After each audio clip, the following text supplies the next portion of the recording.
ඒගොල්ලෝ කියන විදිහට මයිනා ඒ වගේම වැල්ඩින්නන්දේ ඒ වගේම මොලහතානෝ සමග එකතු වෙලා තමයි මේ වැඩේ කෙරුවේ කියලා.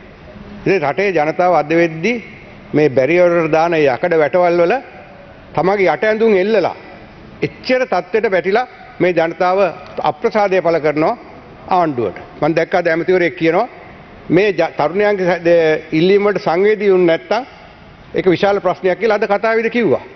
ඒත් එහෙමනම් ඉල්ලාස් වෙන්නේ නැත්තේ මොකද? මේ ආණ්ඩුව බලයටපත් වුණු දවසේ ඉඳන් මේ කරපු සියල්ලම රටට විනාශ වෙන දේවල්. බදු ආර්ථිකයක් වෙනුවට ණය ආර්ථිකයක් ආරම්භ කළා.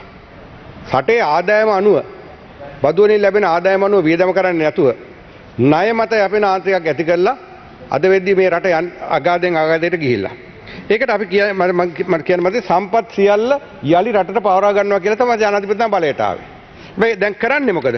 මම දැක්ක ඊයේ පෙරේද පුවත්පතක තියෙනවා වත්කම් විකුණා හෝ බදු දී ඩොලර් බිලියන 8ක් උපයා ගන්න යෝජනා. ඒතර මේක පරස්පර විරෝධී නැද්ද? ජනාධිපතිතුමා බලයට පත් වෙද්දී කියනවා වත්කම් සම්පත් සියල්ල ඔබ රට පාර ගන්නවා කියලා විකුණපු. හැබැයි ඒගොල්ලෝ දැන් කියනවා වත්කම් විකුණා හෝ බදු දී ඩොලර් බිලියන 8ක් හොයනවා කියලා. ඉතින් මේ වගේ පරස්පර විරෝධී ඒවා තමයි කරන්නේ. ආණ්ඩුව විශේෂයෙන්ම මම මේකට හැදුවා මේ තියෙන්නේ පෞල් ගහ. මේ රාජපක්ෂ පෞල් ගහ. මේ රාජපක්ෂ පෞල් ගහ මේ රටට කරපු විනාශය මෙන්න මේ පොතේ තියෙනවා. මම නඩු පොතක් හැදුවා. මේ නඩු පොතේ තියෙනවා මේ තියෙන මේ රාජපක්ෂවරු කරපු හොරකම් සියල්ල. මේවට පසුගිය 2015-19 මේ රජයත් වක් කියන්න ඕනේ මොකද ඔවුන් අත්අඩංගුවට ගත්තේ නැති නිසා. අපිට ඒවා කියන්න තියෙනවා විස්තර ඇයි අත්අඩංගුවට ගන්න නැතුව හිටියේ කියලා පසුගිය රජයේ ප්‍රධානී. ඉතින් මේ තත්ත්වය තුල අද වෙද්දී අපේ රට ඉතාමත්ම අපහසුතාවයටපත් වෙලා තියෙනවා. ඉතාමත් ආකාරයට ගිහිලා තියෙනවා. මම මේ දැක්කා ඊයේ පෙරේද ජනාධිපති කියලා තියෙනවා රසායනික පොහොර නොදීම නිසිකල්ට IMF නොයාම ගැන ජනාධිපති වරද පිළිගත්තා. ඒ වරද පිළිගත්තා නම් ඉල්ලාස් වෙන්න එපා. රටේ බහුතර ජනතාවක් කියනවනේ ඉල්ලාස් වෙන්න කියලා. ඒක ව්‍යවස්ථාවෙන් ප්‍රතිපාදන තියෙනවනේ.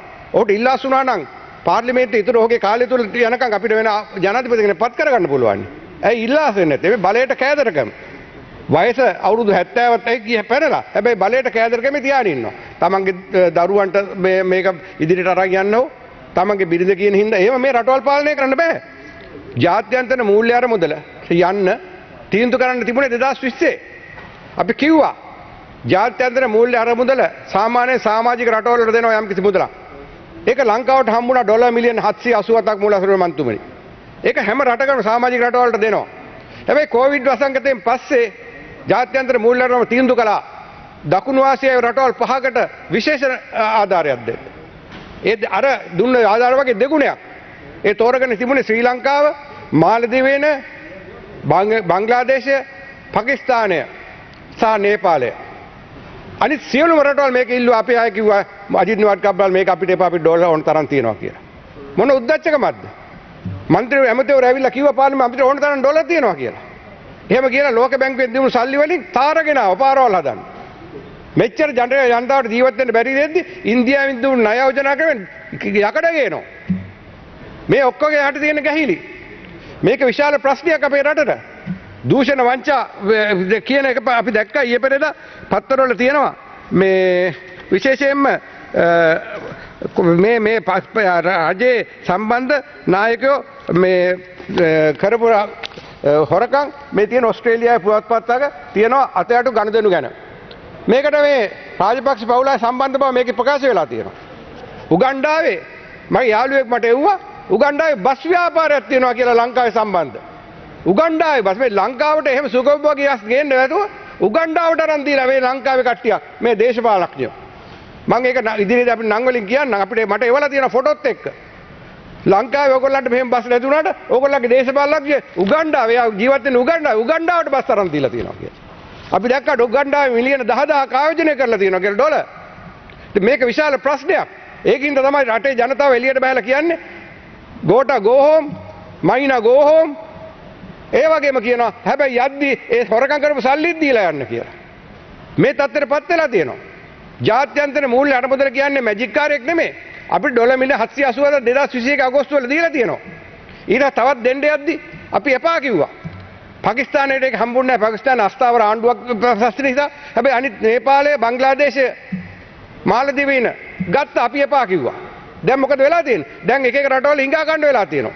ජාත්‍යන්තර මූල්‍ය අරමුදල ණය තිරසාර නැහැ කියලා ආටිකල් 4 එකෙන් කිව්වට පස්සේ අයගොල්ලන්ට ණය දෙන්න බෑ. ඒ ණය ස්ථාවර තත්ත්වයට පත් කරන්න ඕනේ. ණය තිරසාර තත්ත්වයට පත් කරන්න ඕනේ. එහෙම කරන්න තමයි සාකච්ඡා කරන්න ඕනේ. ඒක අපිට ගිහිලා කරන්න බෑ. අපේ ගත්ත ණය ස්වාධීන පුද්ගලයන් ඉන්නවා 1200කට වැඩිය. අපිට ණය දීපු අය. ආයතන තියෙනවා 117කට වැඩිය. ලන්ඩන් ක්ලබ් එකයි පැරිස් ක්ලබ් එකත් එක්ක සම්බන්ධ. එතකොට අපිට තාම නීතිඥ උපදේශක පත් කරගෙන නැහැ. මූල්‍ය උපදේශක පත් කරගෙන නැහැ. ඒක පත් කරගෙන ඒගොල්ලෝ හරහා තමයි මේක ණය ප්‍රතිවාදගත ගන්න ඕනේ. චීනේ ලංකාවට දීපු විදේශ ණයනේ 10%ක් දීලා තියෙනවා. දැන් චීනේ කියනවා අපිට ණය ප්‍රතිවාදගත ගන්න බෑ. ඕනනම් ණය ගෙවන්න ණයක් දෙන්නම් කියලා.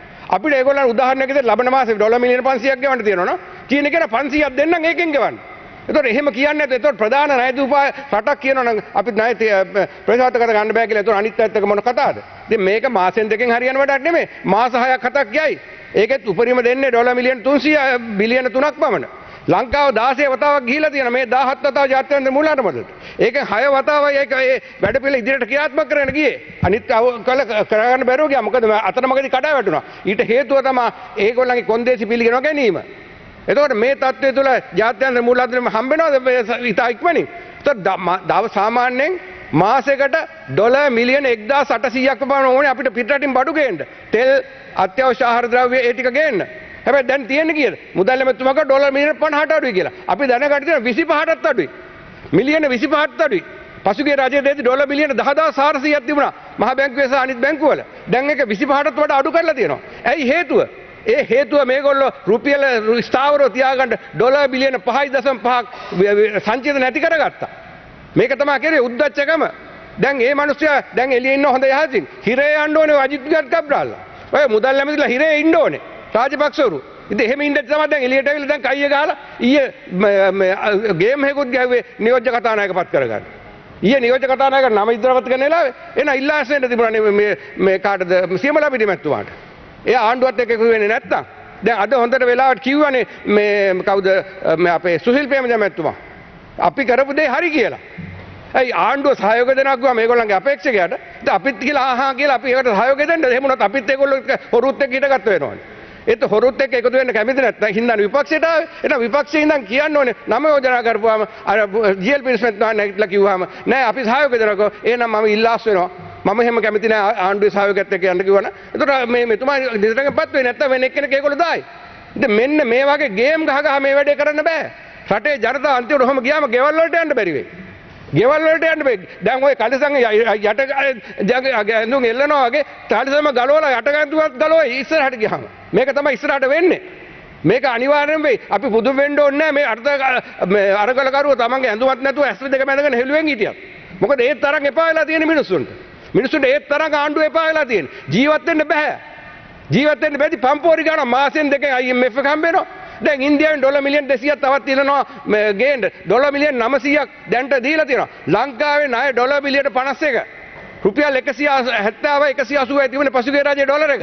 එහෙම බලපුවම ඩොලර් කෝටි 10000ක් විතර දසලක්ෂයක් විතර. දැන් කෝටි 20 ලක්ෂයකටත් පැනලා මේ ඩොලර් එකේ තියෙන වටිනාකම අනුව. රටේ ජනතාව එක පුද්ගලෙක් දැන් 15 ලක්ෂයක් විතර ණය වෙලා.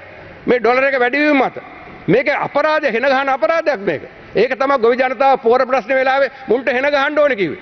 කාදිල් නුන්නාසි කිව්වේ 269ක් අහිංසක මිනිස්සුගේ ලේ වලින් බලයටපත් වුණාම මුන්ට හරියන්නේ නැහැ. සහ ගහනවා කියලා ඒක තමයි මේ වෙලා තියෙන්නේ. මේ ඔක්කොම වගියන්න ඕනේ ඒවට. ජනතාව මරලා බලයටපත් වෙලා අහිංසක මිනිස්සුගේ පෝර ටික දෙන්න නැතුව ඉඳලා දැන් අහිංසක ඛණ්ඩ විදියක් නැහැ. ගෑස් ප්‍රශ්නේ විශාල ලෙස ප්‍රශ්නේ ගෑස් ප්‍රශ්නේ වෙලා තියෙන්නේ මොකද්ද? දවස් 13ක් ගෑස් සිලින්ඩර් නිකුත් කරන්න නැතුව දැන් 13 ලක්ෂයක 15 ලක්ෂයක ගෑස් සිලින්ඩර් තියෙනවා. ඉතින් මේ තත්ත්ව විශාල ප්‍රශ්නයක්. එහෙනම් අපි ආණ්ඩුවට කියනවා වහාම ඉල්ලාස් වෙන්න. ගෝඨාභය රාජපක්ෂට කියනවා වහාම ඉල්ලාස් වෙන්න. මහින්ද රාජපක්ෂට කියනවා ගියාම ඉල්ලාස් වෙන්න. මේ විශ්වාස භංග යනකම් ඉන්න ඕනේ නැහැ. ඉතින් කරුණාකර විශ්වාස දීලා අපි කැමති අපි තප්පරයක් දෙන්න. අපි කැමති ගෝඨාභයත් අයින් වුණොත් මහින්දත් අයින් වුණොත් අපි හදන ඕන එක්කෙනෙක් එක්ක ස්වාධීන පුද්ගලයෙක් එක්ක හදන ආණ්ඩුවකට එකතු වෙන්න. හැබැයි ගෝඨාභය අයින් වෙන්නේ නැතුව අපි එකතු වෙන්නේ නැහැ. එහෙම හදන ආණ්ඩුවකට අපි සහයෝගය දෙනවා. මහින්ද අයින් වුණොත් අපි සහයෝගය දෙනවා. හැබැයි විපක්ෂයේ ඉඳන් ඒක අපි ප්‍රකාශ කරනවා. බොහොම ස්තුතියි. Honorable member. Yes, Honorable Chairman, This morning when I was not in the house, a statement was made mentioning my name by Honorable Ranil Wickremesinghe and Honorable Muzammil. I'm sure you are aware of it as well because you have also retweeted it on your Twitter account. So I'd like to request you to give me some time to clarify because my name was mentioned in the morning by two members. So I think I need to make a statement. අද උදෑසන මම පාර්ලිමේන්තුවේ නැති වෙලාවේ ගරු හිටපු අග්‍රාමාත්‍යතුමා රනිල් වික්‍රමසිංහ මන්ත්‍රීතුමා මං ගැන ප්‍රකාශයක් කරලා තිබ්බා. ඒ ප්‍රකාශයේ එතුමා පෞද්ගලිකව මට මේ මං ගැන චෝදනා කළා තිනවා. ශ්‍රී ලංකා නිදහස් පක්ෂයේ මම සංවිධායකවරයෙක් වශයෙන් 2013 හිටියා කියන එක මම පබ්ලික් එකේ පාර්ලිමේන්තුවේම කියලා තියෙනවා. ඒක හංගන රහසක් නෙවෙයි. මම මේ මිනිමරුවත් එක්ක හිටියා කියන එක සමාවත් ඉල්ලනවා කියලා මම පාර්ලිමේන්තුවේ කියලා තියෙනවා. ඒක අලුත් රහසක් නෙවෙයි එතුමාට කියන්න. දෙවෙනි එක තමයි එතුමා චෝදනාවක් කළා තිබ්බා පිල්ලයන් 600ක් මරනකොට මොකද්ද ඒකටත් මගේ නම සම්බන්ධ කරලා. පිල්ලයන් 600ක් මරනවාද මැරුවද නැද්ද කියන එක මම දන්නේ නැහැ. මේ 600 දෙනෙක් ඝාතනය වෙච්ච දවස්වල මම ඉපදිලත් නැහැ. මම ඉපදුනේ 1990. ඒකටයි මම කොහොම සම්බන්ධ දන්නේ නැහැ. ඒ වගේම තමයි එතුමා කියලා තිබ්බා මම මහින්ද සරණං ගච්ඡාමි, බැසිල් සරණං ගච්ඡාමි, නාමල් සරණං ගච්ඡාමි කියලා කියනවා කියලා. ඇත්තටම මට තරුණ මන්ත්‍රීවරයෙක් එතුමා පස් වාරක් මේ රටේ හිටපු අගමැතිවරයෙක් නිසා මම එතුමාට මම පෞද්ගලිකව මම ප්‍රහාර එල්ල ගන්න කැමති නැහැ. මට ප්‍රහාර එල්ල ගන්න ගියොත් එමත් දවසම මදි වෙනවා එතුමාට ප්‍රහාර එල්ල ගන්න. හැබැයි මම එකම ප්‍රශ්න දෙකක් අහන්න කැමති. එතුමාත් සභාගත කරලා තිබ්බා මම ශ්‍රී ලංකා නිදහස් පක්ෂයේ සංවිධායකවරයෙක් වශයෙන් පත් වෙච්ච එකට මගේ පත්වීම ලිපිය සභාගත කරලා තිබ්බා. එතුමාට මේ රටේ ජනතාව 2015 දී එතුමාට ලබා දුන්න ජනවර්ම හරහා එතුමා අර්ජුන් මහේන්ද්‍රන් මහත්තයාව මේ රටේ මහ බැංකුවේ අධිපති කරලා ඒ මුදල් වංචා කරපු මිනිස්සයා දැන් අද කොහෙද ඉන්නේ කියන එක පුළුවන් නම් හොයලා සභාගත ගන්න කියලා මම එතුමාගෙන් පළවෙනි ඉල්ලීම කරනවා. ඒ වගේම තමයි පහුගිය සතියේ අපි දැක්ක කෝප් කමිටුවේදී මහජන බැංකුවේ අදටත් බොල් ණය තියෙනවා බිලියන 3.5ක් ඇලොයිසියස් කියන පුද්ගලයාගේ මේ මෙන්ඩිස් සමාගමට එතුමාගේ ඥාතියාගේ මේ සනින්ලෝ ඒ දේවල් පුළුවන් නම් සභාගත කරන්න කියලා මම එතුමාගේ ඉල්ලා සිටිනවා. ඉතින් ඇත්තටම මම වැඩි වෙලා එතුමා ගැන විවේචනය කරන්න කැමති නැහැ. එතුමා මේ රටේ මේ අද තියෙන තත්ත්වෙට එතුමත් කාරණයක්. එතුමත් මේකට වග කියන්නේ අද ජනතාව please give me some time. Honorable Wickremesinghe was given 7 minutes, Honorable Chairman. Just give me 2 minutes, I'll wind up, please. Because there is enough time, I assume. And ඒ වගේම තමයි මේ මහජන මේ එතුමාගේ ජනවර්ම හරහා එතුමාට මිනිස්සු ආයේ go home රනිල් කියලා කියන්නේ නැහැ. මොකද එතුමාව ගෙදර ඇරියා. එතුමා ජාතික ලැයිස්තුවේ මේ පාර්ලිමේන්තුවට ඒක නිසා මම වැඩිපුර කියන්නේ. ඒ වගේම තමයි අද උදේ තව අරුණි කවුද කියලා Twitter එකේ දාලා තියනවලු එතුමාගේ ගේ වට කරන්න කියලා. ඒ මම කරා කියලා කියනවා. අනේ දෙයියනේ මම මඩකලපුව දිස්ත්‍රික්කේ ඉඳන් මට ඇවිල්ලා කොළඹ එතුමාගේ 5 road එක වට කරන්න තරම් සෙනගක් ගේන්න පුළුවන් නම් එතුමා අවුරුදු 5 වරක් අගමැති හිට විඩක් කෙනාගේ හිතලා එතුමා බය වෙනවා. ඒ වගේම තමයි ද්‍රවිඩ ජාතික සන්ධානය ගැනත් එතුමා ප්‍රකාශයක් කරා. පළවෙනි පාර්ට ද්‍රවිඩ ජාතික සන්ධානය රට වෙන Please wind up. Honorable Secretary, please be fair because he spoke for 7 minutes. I have to respond to everything that was said. The time has been given for you to clarify. Please brief on your clarification. I am clarifying each and every single matter, Honorable Chairman, because there are so many things that were said. Please be fair. The country is watching. Please be fair. Please be fair. ද්‍රවිඩ ජාතික සන්ධානය ගැන එතුමා ප්‍රකාශයක් කළා. පළවෙනි පාර්ට මේ රට ගැන ද්‍රවිඩ ජාතික සන්ධානයේ කටයුතු කරනවා කියලා. ද්‍රවිඩ ජාතික සන්ධානය තමයි 2018 දී ඔක්තෝබර් වලදී ඔක්තෝබර් 9 වෙලාවේ සම්බන්ධන් මහත්තයා තමයි ඉස්සෙල්ලාම කියලා නඩුව කරන විදිහට ද්‍රවිඩ ජාතික සන්ධානයේ කවදාත් රට වෙනුවෙන් හිටගත්තා. දෙවනුව මුසාමිල් මන්ත්‍රීතුමා මම ගැන කර ප්‍රකාශය ගැනත් මම ප්‍රකාශයක් කරන්න ඕනේ. මුසාමිල් මන්ත්‍රීතුමා කියලා දෙනවා මම පාර්ලිමේන්තුවේ සම්ප්‍රදාය දන්නේ නැහැ පළවෙනි පාර මන්ත්‍රී කෙනෙක් හැටියට ආවේ කියලා. එතුමා වගේ පිනට පාර්ලිමේන්තුව ආපු මන්ත්‍රී කෙනෙක් නෙවෙයි මම පළවෙනි පාර පාර්ලිමේන්තුව ආවත් මම ඡන්දෙන් දිනලා එතුමාගේ ජාතික ලැයිස්තුවෙන් ආපු පාර්ලිමේන්තු මන්ත්‍රී කෙනෙක් නෙවෙයි. ඒ වගේම එතුමාගේ සුදුසුකම් වල තියෙන විමල් වීරවංශ එතුමාගේ අමාත්‍යාංශයේ එතුමා මේ සභාපතිකම් කරපු විතරයි සුදුසුකම් වශයෙන් තියෙන. ඉතින් එතුමාගෙන් මම අහන්නේ ඇයි විමල් වීරවංශ මහත්තයා පාර්ලිමේන්තුවට ඡන්දෙ දෙන්න ආවේ නැත්නම් ඇයි එතුමාගේ උද්දික ප්‍රේමරත්න මන්ත්‍රීතුමා පාර්ලිමේන්තුවට ඡන්දෙ දෙන්න ආවේ නැත්නම් ඉතින් ඊයේ පෙරදුනේ ඉම්තියාස් බකීර්මා කරන්නේ අපි සතුටු වෙන ඉම්තියාස් බකීර්මා මහත්තයා එතුමාගේ නම දුන්න ශ්‍රී ලංකාවේ ඊයේ පෙරදුනේ ශ්‍රී ලංකාවේ ජනතාව. ඒක නිසා මම අවසාන වශයෙන් කියන්නේ නිකන් පෞද්ගලිකව මඩ ගහනවා නම් මඩ ගහන්න එපා. හැබැයි රටේ ජනතාවට කියන්නේ අවුරුදු 31 මට පස්වරක් අගමැති බය වෙනවා නම් රටේ ජනතාවගේ අවුරුදු 31 මේ තරුණ ජනතාවට මේ මිනිස්සු රටේ ආණ්ඩුව බය වෙනවා මේ රටේ අරගලයට ජය වේවා බය නැතුව අරගලය කරන්න දිගටම කරන්න කියන එක තමයි මට අන්තිමට කියන්න තියෙන්නේ. Honorable BYG Ratnasekara, you have 9 minutes. ගරු නියෝජ්‍ය කාරක සභා සභාපතිතුමනි, අපි 1953 වර්ෂයෙන් පසු නැවතත් හර්තාලයක් රට පුරා ක්‍රියාත්මක වෙන වෙලාවක තමයි අපි අද මේ පාර්ලිමේන්තුවේ වාද විවාද කරන්නේ. මේ අදත් ඇතුළුව පහුගිය දවස් 3මත් ලංකා ඉතිහාසයේ දැවැන්තම අර්බුදය විසඳ ගන්න යයි කියමින් මේ පාර්ලිමේන්තුව තුල විවාද කළා. බොහෝ දේවල් කතා කළා. හැබැයි මේ රටේ ඇති වෙලා තියෙන ආර්ථික අර්බුදය විසඳ ගන්නවත් ඒ වගේම මේ රටේ හරහා ඇති වෙලා තියෙන දේශපාලන හා සමාජීය අර්බුදය විසඳ ගන්නවත් අබමල් රේණු කල්ප මාත්‍රක යෝජනාවක් මේ පාර්ලිමේන්තුව තුල කතා වුණේ නැහැ. ඒ නිසා ගරු නියෝජ්‍ය කාරක සභා සභාපතිතුමනි අද මේ වෙනකොට පාර්ලිමේන්තුව වට කරලා 225ම හොරු ගෝගම කියලා එකක් හදලා ජනතාව පාර්ලිමේන්තුව ප්‍රතික්ෂේප කරන මට්ටමටපත් වෙලා තියෙනවා. මේක පුදුමයක්ද? අපිට කනගාටුයි මේ විශේෂයෙන් විශ්වවිද්‍යාල දරුවෝ ඊයේ දවසෙත් මට සමහරු කතා කළා සර් ඇයි මේ අපට කඳුළු ගෑස් ගහන්නේ අපි මොකද්ද කරපු වරද? ඇත්ත කතාව ආර්ථිකයේ දැවැන්ත කඩා වැටීමකට ලක් වෙලා තියෙනවා. ඇත්තම කිව්වොත් අපේ ගරු මුදල් ඇමතිතුමා මෙතෙක්කල් ඇත්ත නොකිව්වත් පාර්ලිමේන්තුවේ වත්මන් මුදල් ඇමතිතුමා මේක ඇත්ත කිව්වා. ඒ නිසා ඒ වගේම අපි අතින් වෙච්ච වැරදි පිළිගත්තා. මේකට දැන් කඩිමුඩිය විසඳුම් හෙවිය යුතු කාලය වෙilla තියෙන්නේ. හැබැයි අවාසනාවකට වගේ අපි මේ විසඳුම් හොයනව වෙනුවට අවම වශයෙන් දේශපාලන ප්‍රශ්නයටවත් යම් විකල්ප විසඳුමක් අපට හොයාගන්න බැරි වෙන තත්ත්වයක් උදා වෙලා තියෙනවා. ඒතර ජනතාව මේ දවස් තුනම බලන් හිටියා මේකට යම් විසඳුමක් ලබා දෙයි කියලා.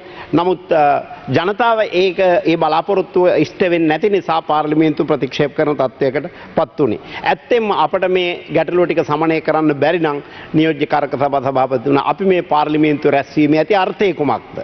අපි දන්නවා ලංකා ඉතිහාසයේ වැඩිම දැවැන්තම අර්බුදය මේ වෙනකොට අපිට ඇවිල්ලා තියෙනවා.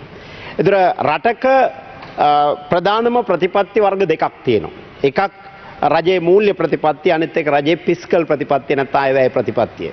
මහ බැංකුව අධිපතිතුමා අලුතෙන් පත් වෙලා වැඩබාරගත්ත පළවෙනි දවසේම එතුමා මේ රටේ මූල්‍ය ප්‍රතිපත්තිය ක්‍රියාත්මක කරන ශ්‍රී ලංකා මහ බැංකුව ඒ මහ බැංකුව මූල්‍ය ප්‍රතිපත්තිය ක්‍රියාත්මක කරනකොට රටේ පවතින වත්මන් තත්ත්වය හමුවේ මේ මූල්‍ය ප්‍රතිපත්තිය කෙසේ වෙනස් විය යුතුද කියලා සලකා බලමින් නිරන්තරයෙන් රැය 10 12 වෙනකන් රැස්වීම් තියමින් එතුමාලා මහ බැංකුව පැත්තෙන් ගත යුතු ක්‍රියාමාර්ගය ගත්තා. ගනිමින් ඉන්නවා. අපේ ප්‍රශංසාව මහ බැංකුව අධිපතිතුමාට මේ අවස්ථාවේ පිරිනමන්න කැමතියි. හැබැයි ඒත් එක්කම ඉතුරු ප්‍රතිපත්ති දෙවෙනි වර්ගයේ තමයි ෆිස්කල් ප්‍රතිපත්තිය. ෆිස්කල් ප්‍රතිපත්තිය නැත්නම් අයවැය ප්‍රතිපත්තිය සම්පූර්ණයෙන්ම හදන්න වගකීම තියෙන්නේ මේ අපේ පාර්ලිමේන්තුවට. මේ වගකීම අපි ඉටු කරනවාද? 2022ට අනුමත කළ අයවැය ලේඛනය ක්‍රියාත්මක කරන්න බැරි බව මුදල් ඇමතිතුමා කිව්වා. අඩු ගානේ මේ ඉතුරු මාස 7ටවත් ඉක්මනින් අයවැය ලේඛනයක් හදලා රටේ මීළඟ ෆිස්කල් ප්‍රතිපත්තිය මේ මාස 7ටවත් මොකක්ද කියන එක ගැන අබමල් රේණු කල්පනාත්‍ර වචනයක් මේ පාර්ලිමේන්තුව තුළ කතා වුණේ නැහැ. නියෝජ්‍ය කාරක සභා සභාපතිතුමනි මට පුළුවන් විදිහට මගේ ඊළඟ අයවැය ලේඛනයට එන්න ඕන යෝජනා ටික හා විදේශ විනිමය අර්බුදයෙන් අපට ගොඩ එන්න පුළුවන් විදිහ යෝජනා මාලාවක් මම ගරු මුදල් ඇමතිතුමාට දුන්නා. මම විශ්වාස කරනවා එතුමා ඒ මුදල් ඇමතිතුමා ඒ යෝජනා මාලාවත් සැලකලට ගනි. හැබැයි අපි මේ දේශපාලන අර්බුදය විසඳ ගන්නත් ඒ වගේම මේ ආර්ථික අර්බුදය විසඳ ගන්නත් මේ පාර්ලිමේන්තුවේ කතා කරලා යෝජනා සම්මත කරගෙන වැඩපිළිවෙලක් හදා ගන්නවා වෙනුවට අපි අදත් කරන්නේ දෙපැත්තට බැන බැන ඉන්න එක. ඒ නිසා ඇත්තටම නියෝජ්‍ය කාරක සභා සභාපතිතුමනි අපි මේ පාර්ලිමේන්තුවේ වගකීම ඉටු කරන්නේ නැහැ. ඒ වගකීම ඉටු නොකරන තත්ත්වයක් තුල තමයි අද මේ වෙනකොට අපේ මහ බැංකුව අධිපතිතුමා කියන්නේ අපි IMF ගියත් අපි ADB ගියත් අපි World Bank නැත්නම් ලෝක බැංකුවට ගියත් ඒ වගේම අපි මිත්‍ර රටවල් එක්ක ආධාර කණ්ඩායම් රැස්වීම් තිබ්බත් ඒ හැම දෙනාම කියන එක කතාවක් තියෙනවා. ඒ තමයි ඔයාලගේ දේශපාලන ස්ථාවරභාවය හා සමාජීය ස්ථාවරභාවය හදලා ඉන්න. මේ දේශපාලන ස්ථාවරභාවය හා සමාජීය ස්ථාවරභාවය හදන්න නැතුව අපි මොන දේ කළත් සමාජයක පිළිගන්නෙත් නැහැ, ලෝකයක පිළිගන්නෙත් නැහැ. ඒ නිසා අපට අපි අපේක්ෂා කරන මට්ටමන මූල්‍ය ආධාරයක්වත් හොයාගන්න වෙන්නේ නැහැ. ඒ නිසා අපි පිළිගන්න ඕන ජනතාව මේ පාලනය දැන් මේ වෙනකොට ප්‍රතික්ෂේප කරමින් ඉන්නවා. අපි අවංකව මේක පිළිගන්න ඕන. මේකට අනිවාර්යයෙන්ම අපි විසඳුමක් දෙන්න ඕන. ඉතින් නියෝජ්‍ය කාරක සභා සභාපතිතුමනි මම සමෝපකාර සේවාලේ සංවර්ධන හා පාරිභෝගික ආරක්ෂණ රාජ්‍ය අමාත්‍යවරයා හැටියට කටයුතු කරනවා. මම අවංකව පිළිගන්නවා මේ අමාත්‍ය ධූරවල කටයුතු කරන්න පුළුවන් තරම් වාතාවරණයක් නැහැ. ඒ නිසා මම පෞද්ගලිකව මගේ අමාත්‍යාංශයෙන් ඉල්ලා අස්වීමේ ලිපියක් මම ඊයේ හන්දෑවේ ජනාධිපතිතුමාට බාර දුන්නා. ජනාධිපතිතුමා ඒකේ වෙලාවේ බාර ගැනීම ප්‍රතික්ෂේප කළා. නමුත් මම ජනාධිපතිතුමාගෙන් ඉල්ලීමක් කරලා ආවා. මම ලිපිය දීලා ආවා. මේ අමාත්‍ය ධූරයේ කටයුතු කරන්න තරම් සමාජීය හා දේශපාලන ස්ථාවරභාවයක් රටේ නැහැ. ඒ නිසා රටක අපට අමාත්‍යාංශයක වැඩ කටයුතු කරගෙන යන මානසිකත්වයක් තියෙන්න ඕනේ. ඒ වගේම ස්ථාවරභාවයක් තියෙන්න ඕන. අපි සියල්ලටම කලින් මේ ස්ථාවරභාවය හදන්න ඕන. මේ හදන්න නම් අපි කාලයක් තිස්සේ මෙච්චර මේ අර්බුදේ එන්න කලින් අපි කාලයක් තිස්සේ යෝජනා කරනවා. විශේෂයෙන් අපි මන්ත්‍රීවරු 10 දෙනෙක් කණ්ඩායමක් හැටියට ආණ්ඩු පක්ෂ ඉඳන් අපි හෘද සාක්ෂියට එකඟව වැඩ කරනවා. අපි අන්තර්කාලීන පාලනයක් සියලුම පක්ෂවල නායකත්වයෙන් සියලුම පක්ෂවල නියෝජනයෙන් හදමු. මොකද සමාජයේ තනි පක්ෂයක පාලනය පිළිගන්නේ නැහැ මේ වෙලාවේ.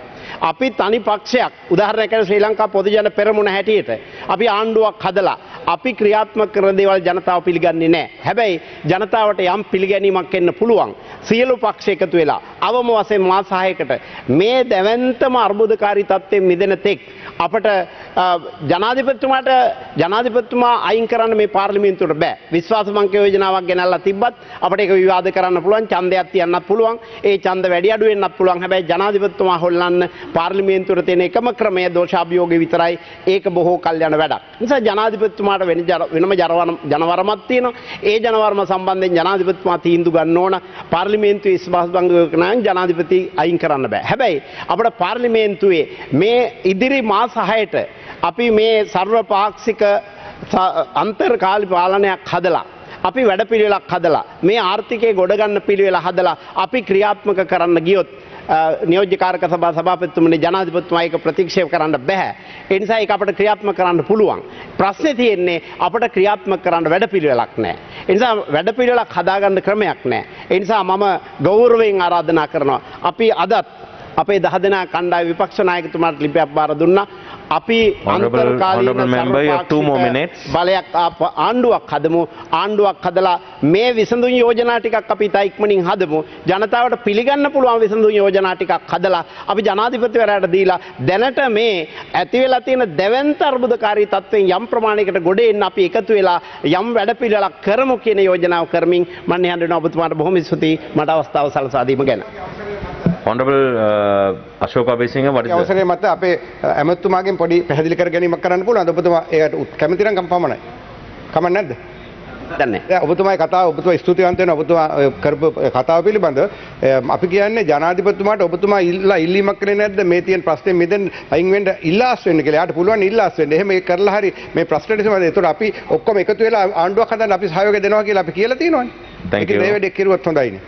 අපේ අශෝක අබේසිංහ ගරු මන්ත්‍රීතුමනි අපි ජනාධිපතිතුමාට බොහෝ දේ කියලා තියෙනවා. නිසා ඔක විතරක් නෙමෙයි. ඒ නිසා ජනාධිපතිතුමාට අපි කියන්නේ මේ ප්‍රශ්නේ සාධාරණකට විසඳන්න. ඊයේත් ජනාධිපතිතුමාට අපි කිව්වේ මේ ප්‍රශ්නේ සාධාරණකට විසඳන්න.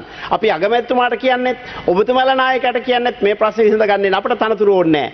අපිට කිසි දෙයක් ඕනේ නැහැ. හැබැයි රට විනාශ වෙලා තියෙන්නේ මේ රට ගොඩ ගන්න තමයි අපි කරන සියලු යෝජනා කරලා තියෙන්නේ. ඒ නිසා ජනාධිපතිතුමාට වෙනම ජනවරමක් තියෙනවා. අපිට අයිතියක් නැහැ. ඔබතුමා ඒ ජනවරම ප්‍රයින් ගහලා යන්න කියන අපිට අයිතියක් තියෙනවා පාර්ලිමේන්තුවේ. මට 1,42,000ක ජනතාවක් ඡන්ද දීලා තියෙනවා. ඒ ජනතාව වෙනුවෙන් පෙනී හිටින අපට අයිතියක් තියෙනවා. ඒ ජනතාව වෙනුවෙන් තමයි අපි කතා කරේ අශෝක අබේසිංහ මහත්මයා ඔබතුමාමගේ හිතවත්. හැබැයි අපි අපට කරන්න පුළුවන් හැම යෝජනාවක් අපි කරලා තියෙනවා. හැබැයි අපට යම් සීමා තියෙනවා. Thank you. Honorable Hesha Vitanage, you have 12 minutes. ගරු කාරක සභා සභාපතිතුමනි ස්තුතිවන්ත වෙනවා අවස්ථාව ලබා දීම සම්බන්ධව මම හිතනවා මේ වෙලාවේදී මේ පාර්ලිමේන්තු පරිශ්‍රය තුල මහා වැදගත් සාකච්ඡාවක් නැත්නම් විවාදයක් දින 3ක් තිස්සේ අරගෙන තියෙනවා. මේ විවාදයේ වැදගත්කම වෙන්නේ අවංකවම සත්භාවයෙන් අලිසබ්රි ඇමතිවරයා ඒ පහුගිය දින නැත්නම් පාර්ලිමේන්තුවේ රැස් වෙච්ච පළවෙනි දින කරපු ඒ ප්‍රකාශය කරා නම් ඒ වෙනුවෙන් විපක්ෂයේ සහ ආණ්ඩුවේ අදහස් ටික අරගෙන ඒ කැටි කරගෙන යම් කිසි මේ තියෙන අවදානම් තත්ත්වයේ මේ තියෙන ගැටලුවට උත්තරයක් හොයාගන්න පියවරක් තියන්න. නමුත් මේ පාර්ලිමේන්තුවේ මම වෙනදනම් මෙහෙම නැකිලා කතා කරන්නේ නෑ ලේකම්තුමා. මම මේ පාර්ලිමේන්තුවේ මේ මොහොතේ තියෙන තත්ත්වයට මම කරන්න ඕන දේ දන්නවා. මම කරන්නේ නෑ. මට යුතුයකමක් තියෙනවා මේ කතාව කරන්න ඕනේ කියන එක මේ පාර්ලිමේන්තුව ඇතුලේ. ඒ හින්දා මම මේ වෙලාවේ මගේ කතාව කරගෙන යනවා. මොකද ආණ්ඩුව තමයි මේ අර්බුදයේ නිර්මාණකරු. ආණ්ඩුව තමයි මේ අර්බුදයට උත්තර හොයන්න ඕනේ. මේ අර්බුදයට උත්තර හොයන්න ආණ්ඩුවට තියෙන උමනාව බලන්න පුළුවන් ගරු සභාපතිතුමනි මේ පාර්ලිමේන්තුව ඇතුලේ අද ඒක ඇමතිවරයෙක් නැහැ. මට පේන දුරින් වාඩි වෙලා ඉන්න චරිත හේරත් මහත්තයා අතනින් රත්නසේකර මහත්තයා කතා කරා අපේ දිස්ත්‍රික්කයේ ජානක වක්මුර ඇමතිවරයා ඉන්නවා. තව ඇමතිවරු දෙන්නෙක් ඉන්නවා රාජ්‍ය ඇමතිවරු දැන් ආවා. එතකොට කල්පනා කරලා බලන්න මේ මොකද මේ වෙලාවේ පාර්ලිමේන්තුවේ වාඩි වෙලා ඉන්නේ පාර්ලිමේන්තුව වට කරා කියලා බයේ දුවපු නැති ඉතුරු වෙච්ච ටික විතරයි. හරි පාර්ලිමේන්තුව වට කරනකොට බඩු හම්බ වෙනවා කියලා දන්න සේරම අපි දැක්කා. මම පාර්ලිමේන්තුව ඇතුළට එනකොට වාහන කඩාගෙන ගියා. දැන් මෙතන අර පිටිපස්සේ යන ගේට්ටුව ගාවත් දැන් තරුණයෝ ඇවිල්ලා තියෙනවා. ඒතකොට මේ ප්‍රශ්නෙට උත්තර හොයන්නේ කවුද? මේ ප්‍රශ්නේ කතා කරන්නේ කවුද? මේ මම දැක්ක අද පත්තරේ තියෙනවා ලේකම්තුමා ඔබතුමාලා දකින්න නැති ලක්ෂ 92ක් මම දන්නේ මේ තොරතුරු කොහෙන්ද යන්නේ කියලා ඇත්තද කියලා ලක්ෂ 92ක් මේ පාර්ලිමේන්තුව පවත්වගෙන යන දිනකට වියදම් වෙනවා. එහෙමනම් අපි හොරු කියලා කියන කාරණාව තාම මේ සමාජයට හොයාගන්න බෑ, ඔප්පු කරගන්න බෑ. දන්න හොයන්න බැරි නෑ. දන්නවා මේ 225 කවුද හොරු කවුද නැත්තේ කියලා සමාජය දන්නවා. හැබැයි පැහැදිලි මේ 225 මංකොල්ලකාරයෝ. මොකද හේතුව ලක්ෂ 92ක් මේ දවසකට මංකොල්ල කණ එක මේ කරන්නේ. රටට වැඩක් වෙන්නේ නැති, රටේ ජනතාවට මේ තියෙන අර්බුදයට උත්තරයක් හොයන්නේ නැති, තමන්ගේ හිතලු ටිකක් විතරක් මේ සභාව තුල ප්‍රකාශ කරලා ආපහු මේ කැන්ටිමට කියලා කාලා ගෙදර යන ජනතා මුදල් මංකොල්ල කන. මොකද මංකොල්ල කනවා කියන්නේ ජනතාවට කරන්න දෙයක් නැහැ මේක. කණ්ඩායම 225 බවට පත් වෙලා. ඒ නිසා ගරු සභාපතිතුමනි මේ පාර්ලිමේන්තුව අද මේ රැස්වෙච්ච මේ සතියේ දවස් 3 අබමල් රේණුවක රටට ආදරේ තියෙන අරමුණකින් රැස්ුනේ නැහැ. පක්ෂ නායකයෝ ගිහිල්ලා මොන කෙහෙල් මලක් කතා කරනවද කියලා මම දන්නේ නැහැ. පක්ෂ නායකවන්ටත් මේක තේරෙන්නේ නැහැ. මේ ඉන්න മന്ത്രിවරුත් මේකේ ඔහේ කතා කරනවා. සමහරු තමන් බේරෙන්න කතා කරනවා. අපි දැක්කා ඊයේ විනාඩි 20ක් විතර අරගෙන තමන්ගේ දේශපාලන ඊළඟ මැතිවරණය අභිමුඛ කරගෙන කතා කරනවා. හැබැයි එක දෙයක් මතක් කරගන්න ඕන. ආණ්ඩු පක්ෂ වෙන්න පුළුවන්, විපක්ෂ වෙන්න පුළුවන්. හැම മന്ത്രി කෙනෙක්ම මේ මොහොතේ පාර්ලිමේන්තුවේ ඉන්න ඊළඟට ආයි ඡන්ද ඉල්ලන්න මේක රටක් තියෙන්න ඕන. මේ රටේ ජනතාව ඉතුරු වෙන්න ඕන. මේ රටේ ජනතාව කාලා බීලා පණ ඇතුව ඉන්න ඕන. ඒ පණ ඇති ජනතාවක් මේ රටේ ඉතුරු වෙන්නේ නැති මොහොතක දැන් මා සෙල්ලම් ටිකක් දානවා. දැන් ඊයේ මොකද්ද? ඊයේ පට්ටපල් ගේම් එකක් නෙමේ පාර්ලිමේන්තුවේ තිබුණේ. රංජිත් සියඹලාපිටිය මහත්තයාට මගෙත් තිබුණ ගෞරවයක්. රංජිත් සියඹලාපිටිය කියන්නේ අර ඒ කාලේ හම්බන්තොට පැත්තේ අර බිහි වුණා 93 චන්දිකා නෝනගේ චන්දිකාලේ මම නම කියන්නේ නැහැ. පැන්සික්ස්කු ආදේ කියලා විලා කිව්වන් දන්නව ඇති. අන්නේ ජාතිය පොරක් වුණයි. මොකද මහින්ද රාජපක්ෂ මහත්තයලා විනාශ වෙලා ඉන්නකොට ඒ මූණු ටික ප්‍රතික්ෂේප වෙලා ඉන්නකොට අලි සබ්රි මහත්තයාගේ මූණෙන් ගොඩ යන්න හදනකොට මේ පැත්තේ අමාරුකම බේරගන්න රංජිත් සියඹලාපිටිය මහත්තයා බෙල්ල තියලා ආවා. ඒක ලස්සනට එළියට ගියා. ඒකල කියනවා අපිට කියනවා විපක්ෂයේ ඊයේ ජනවරම විපක්ෂයේ තිබිච්ච හයිය නැති කරගත්තලු. ඒක තේරුම් ගන්න බැරි රටේ ජනතාවක් මේකේ නැහැ. ඒ වගේම මම කියනවා මෙච්චර හොරුයි කියද්දි මේ රටේ 225ම හොරුයි කියද්දි අඩුමතරෙන් මේ 225 හොරකම් පිළිබඳව ලයිස්තුගත වෙච්ච එක මිනිහෙක් ගන්න තොරතුරු වෙනවද? දැන් ඒක හොඳට පේනුණා ඊයේ විමල් වීරවංශ මහත්තයා ඡන්දෙ දෙන්නවත් ආවේ නැහැ. ස්වාධීනකම එතනින්ම පේනවා. විමල් වීරවංශ මහත්තයා ඊයේ එළියේ ඉඳගෙන වෙන කතාවක් කියනවා. හැබැයි සමාජය තුල මේවා පාර්ලිමේන්තුවේ කතා කරලා තියෙනවා. අගමැතිතුමා දන්නවා. අගමැතිතුමා මුළු රටම කිව්වා ෆයිල් එක මං ගාව තියෙන්නේ විමල්ක කියලා. එතුමා කියලා තියෙනවා ගෝඨාභය රාජපක්ෂ මහත්තයා මේ රටේ යුද හමුදා නිලධාරියෙක් විදියට රටට ආදරය කරන විනයවත් මිනිස්සෙක් නම් එතුමාට මේක පුළුවන්. දැන් ඉන්නේ විමල් වීරවංශ මහත්තයා ආණ්ඩුවේ නෙමෙයි. අපි ආණ්ඩුවේ කැබිනට් ඇමතිවරයෙක් විදියට ඉන්නකොට තීන්දුව తీරන ගන්න බෑ. ආණ්ඩුවේ ඇමති කියලා හිතන්න පුළුවන්. දැන් ඇත්තටම විපක්ෂේ ඉන්නවා නම් මෙන්න විමල් වීරවංශ මහත්තයා තියෙන චෝදනා ලයිස්තුවක්. විමල් වීරවංශ මහත්තයා ඔප්පු වෙලා අතේ තියෙන චෝදනා තියෙනවා. නෝනාට පාස්පෝර්ට් දෙකක් තිබුණා. නඩුව දැන් අන්න අද අපිට ආරංචි වෙලා තියෙනවා නඩුව අයින් වෙලා තියෙනවා. නඩුව අයින් කරගන්න විමල් වීරවංශ මහත්තයා ගිහිල්ලා ගෝඨාභය මහත්තයා වෙනුවෙන් කහින එක ආය අහන්න දෙයක් නෙමෙයි. එහෙමනම් මේ රටේ මිනිස්සු බලන සාධාරණ තිටුවේද? අපේ රටේ ගෞරවනීය අධිකරණයේ භක්තිවන්තව වැඩ කරන 99.9ක් අධිකරණ වෙනිසුරුවරින් රටේ එක්කෙනෙක් දෙන්නෙක් රාජපක්ෂලට කඩේ යන ඉන්නවා කියන එක පැහැදිලිව පේනවා. ඒ පැහැදිලිව පේන ඒ පුජ්‍යලය භාවිතා කරමින් මේ සිදුවීම් මාලාව සිද්ධ වෙනවා. අර කොල්ලෝ ටික පාරේ මේ ගම්මාන හදාගෙන දඟලන එක තමන්ගේ ජීවිතේ තරුණ අවදිය විනාශ කරගන්න එක කිසි වැරද්දක් නැහැ. තමන්ට බලන් ඉන්න බෑ මේ රට විනාශ වෙන එක. නිසා අපි කියන පුළුවන් නම් අභියෝග කරනවා ගෝඨාභය රාජපක්ෂ ජනාධිපතිතුමනි. මහින්ද රාජපක්ෂ මහත්තයා අභියෝග කළ වැඩක් නැහැ. එතුමා තමයි මේ හොරු ආරක්ෂා කරේ. එතුමා තමයි මේ හොරු නිර්මාණය කරේ. JVP එකෙන් ගලවලා අරගෙන වීරවංශලට ඇති වෙන්න හොරකම් කරන්න පාර හදලා දුන්නේ මහින්ද රාජපක්ෂ වර්තමාන අග්‍රාමාත්‍යවරයාට හොරු අල්ලන්න කියනකට වැඩිය හොඳයි වෙන කුණුහරුපයක් කියන එක. ඒ නිසා ගෝඨාභය මහත්තයා අපේ රට ආදරය කරනවා නම් ඔබතුමා මේ රටේ නොවෙන්න පුළුවන්. අපේ රට ආදරය කරනවා නම් මෙන්න විමල් වීරවංශ මහත්තයා පොඩි දෙයක් නෙවෙයි. මේ රටේ හැඳුනුම්පත් දෙකක් තියාගෙන හිටියා නම් LTD කාර්යය අල්ලගෙන ගිහිල්ලා කූඩු කරනවා. මොනවද වෙන්නේ? පාස්පෝර්ට් දෙකක් හදලා තියෙනවා. නෑ. තමන්ගේ අමාත්‍යාංශයේ ලේකම්වරයා ලියුමක් ලියනවා මෙයාගේ මුදල් භාවිතා කරන විදිය මූල්‍ය පාලනයේ මූල්‍ය විනයක් නැහැ මම ඉල්ලා අස්වෙනවා කියලා කර්මාන්ත අමාත්‍යාංශයේ ලේකම්වරයා ජනාධිපතිතුමාට ලියුමක් දෙනවා. එතකොට මොනවද මේ මිනිස්සයා ගැන තියෙන සහතිකේ? තමන් අමාත්‍යාංශයේ දූර දරන කාලේ වාහන දීලා මිලියන 41ක් මේ රටේ සල්ලි අවභාවිතා වුණා කියලා ඔප්පු වෙලා තියෙනවා. ඒ විතරක් නෙවෙයි තමන්ගේ නංගිගේ දරුවගේ මල්වර උත්සවේ පව්වයි අහිංසක කෙල්ලගේ මල්වර උත්සවය ගන්නෙත් අමාත්‍යාංශයේ සල්ලි වලින් මේ ඔක්කොම ජනාධිපති විමර්ශන කොමිෂන් සභාවල ඔප්පු වෙච්ච කාරණා. එහෙම මිනිහෙක් සුද්ධවන්තයෙක් වෙලා දැන් රට ඉස්සරහා කතා කරනවා. මේ සජිත් ප්‍රේමදාස මහත්තයාගේ අම්මට මේ රිද්දන්න හදන මොකද එතුමා විතර තමන්ගේ අම්මට ආදරය කරන නායකයෙක් නැතුව ඇති මේ පාර්ලිමේන්තුවේ. ඒ නිසා අම්මට රිද්දුවට පස්සේ අම්මගේ නම කිව්වම සජිත් ප්‍රේමදාස මහත්තයා කුලප්පු වේ කියලා විමල් වීරවංශගේ අර පරණ මැටි ගොබ්බ පරණ දේශපාලන සංස්කෘතිය මේ පාර්ලිමේන්තුවේ නැවත ගේන්නද නිසා අපි කියනවා පුළුවන් නම් මේක හොරු 225ක් ඉන්නවද නැද්ද කියලා බලා ගන්න එකෙක් හරි අධිකරණයට ගේන්න නෑ කවුරුවත් ජේන්නේ නෑ මිනි මරපු එවුනුත් ගෙදරට එන්න පාර හදන මේ ආණ්ඩුව හොරු ආපහු හිරේ දායි කියලා කාටවත් හිතන්න බෑ ගරු සභාපතිතුමනි නිසා මම කියනවා රටේ ජනතාවට පාර්ලිමේන්තුවේ 225ම යන්නකොට මේක වෙන්නේ නෑ ඔබට ස්වාධීනව එක මන්ත්‍රී මොකද ජනවරම කාටවත් නෑ මේ කතා කරන හේෂ විතානගේ ඇතුළු 225 ජනවරම ආපහු රටේ ජනතාව ඉල්ලනවා. ඒක ආණ්ඩුවෙන් වගේ විපක්ෂයටත් ඒක අදාළයි. එහෙමනම් ඒ ජනවරම ඉල්ලන ජනතාවට උත්තරයක් තියෙන්න ඕන. අපි කියනවා අරගල භූමිය තුලත් එක සංදර්ශන තියෙනෝනේ. සැබෑ අරගල කරුවෝ ටිකක් ඉන්නවා.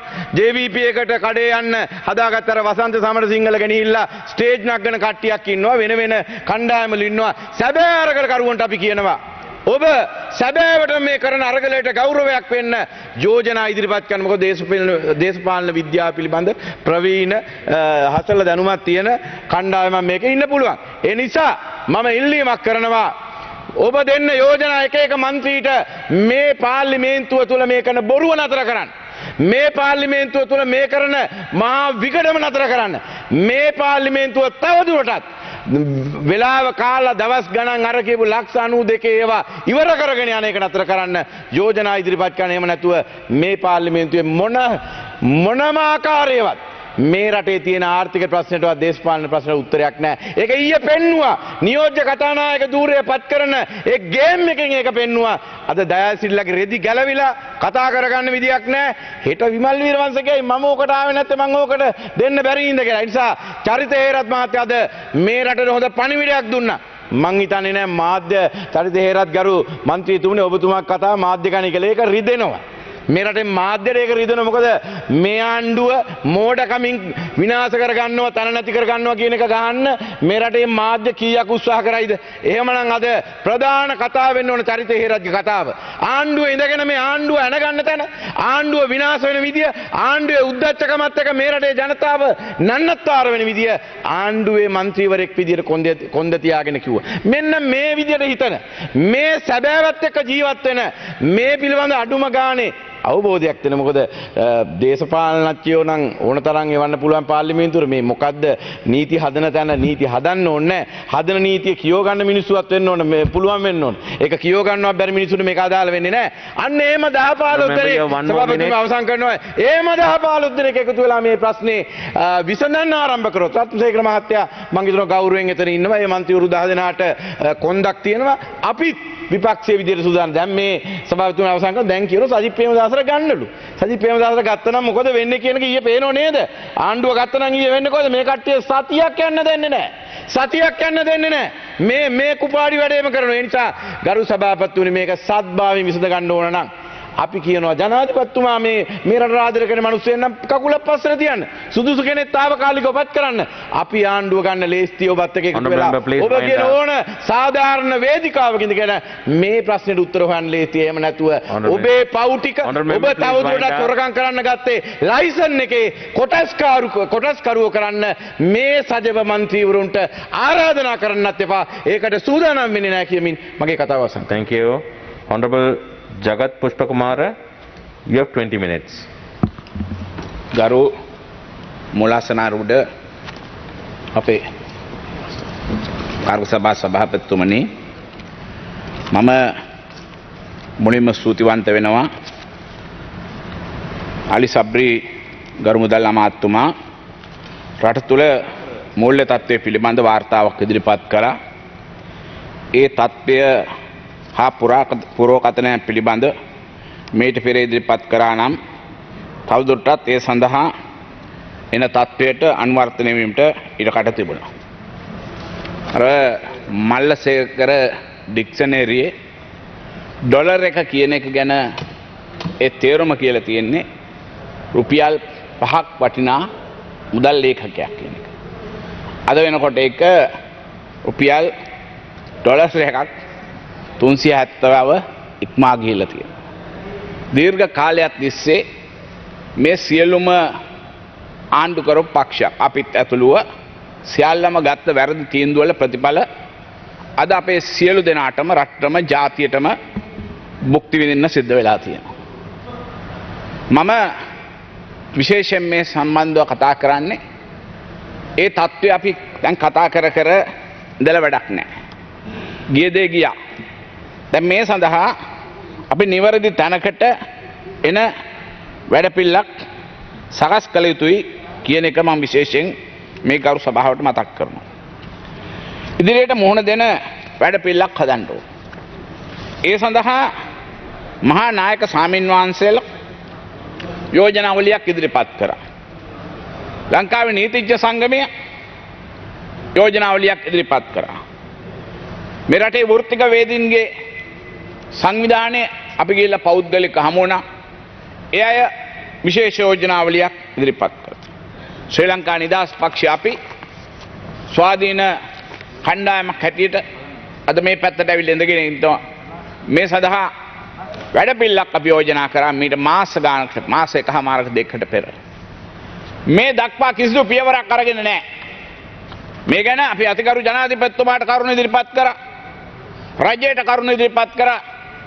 මේ ගැන කිසිම අහුම්කම් දීමක් සිදු කරේ නැති බව කනගාටුවෙන් හරි අපි ප්‍රකාශ කරන්න ඕන. ස්වාධීන කණ්ඩායමක් හැටියට අපි ඉදිරිපත් වෙලා කටයුතු කරනකොට මේ රටේ මුළු මහත් ජනතාවට අපි මතක් කරන්න ඕන මේ වෙලාවේ අපිට ඡන්දයකට යන්න හැකියාවක් නැහැ. ඡන්ද පත්‍රිකාව ගන්න ගහන්න අද කඩදාසි ටික නැත්තම් ඡන්ද පෙට්ටි ටික ප්‍රවාහනය කරන්න අද ඒ ටික අරන් යන්න ඩීසල් ටික නැත්තම් එහෙම නැත්තම් ඡන්ද ටික ගණන් කරන්න අවශ්‍ය විදුලිය නැත්තම් ඒ ඡන්ද මධ්‍යස්ථානයේ ගණන් කරනකොට ජෙනරේටර් වලට ඩීසල් ටික නැත්තම් මේ වෙලාවේ ඒ වගේ තත්ත්වයකට මුහුණ දෙන්න හැකියාවක් තියනවාද කියන එක අපි කල්පනා කරලා බලන්න ඕන. අද වෙනකොට රටේ ඩොලර් නැහැ. ඒ වගේම අද රුපියල් වලින් ගත්තත් දැඩි මූල්‍ය අර්බුදයකට ලක් වෙලා තියෙනවා. මේ සියල්ලම මේ යථාර්ථවාදීව තේරුම් ගන්න නැතුව අපිට කටයුතු කරන්න බෑ. අද මොකද මම මේ නොකිය කියන්නේ? රට බංකොලොත් වෙලා ඉවරයි. අපි හැමදාම දැන් අපි මොකද්ද ඉන්ධන ටික ඉන්දියන් ක්‍රෙඩිට් ලයින් එකෙන් එනවා. ඉන්දියාව තව ටිකක් කියලා කිව්වොත් අපි දෙන්නේ නැහැ කිව්වොත් අපිට තෙල් නැහැ තවදුරටත්. අපිට ලයිට් කපන්න වෙයි. පාකිස්තානේ පැය 18 නැහැ පැය 24ම අකණ්ඩව අපිට ලයිට් කපන්න වෙයි. මේ තත්ත්වය අපි කවුරුත් තේරුම් ගන්න ඕන. ඒ නිසා මේවට විසඳුම් හොයන වැඩ පිළිවෙලකට අපි යන්න ඕන. අපි යෝජනා කරේ පළවෙනි පියවර හැටියට සීමිත කාලයකට තාවකාලික කළ හැකියන්නේ මොකද්ද?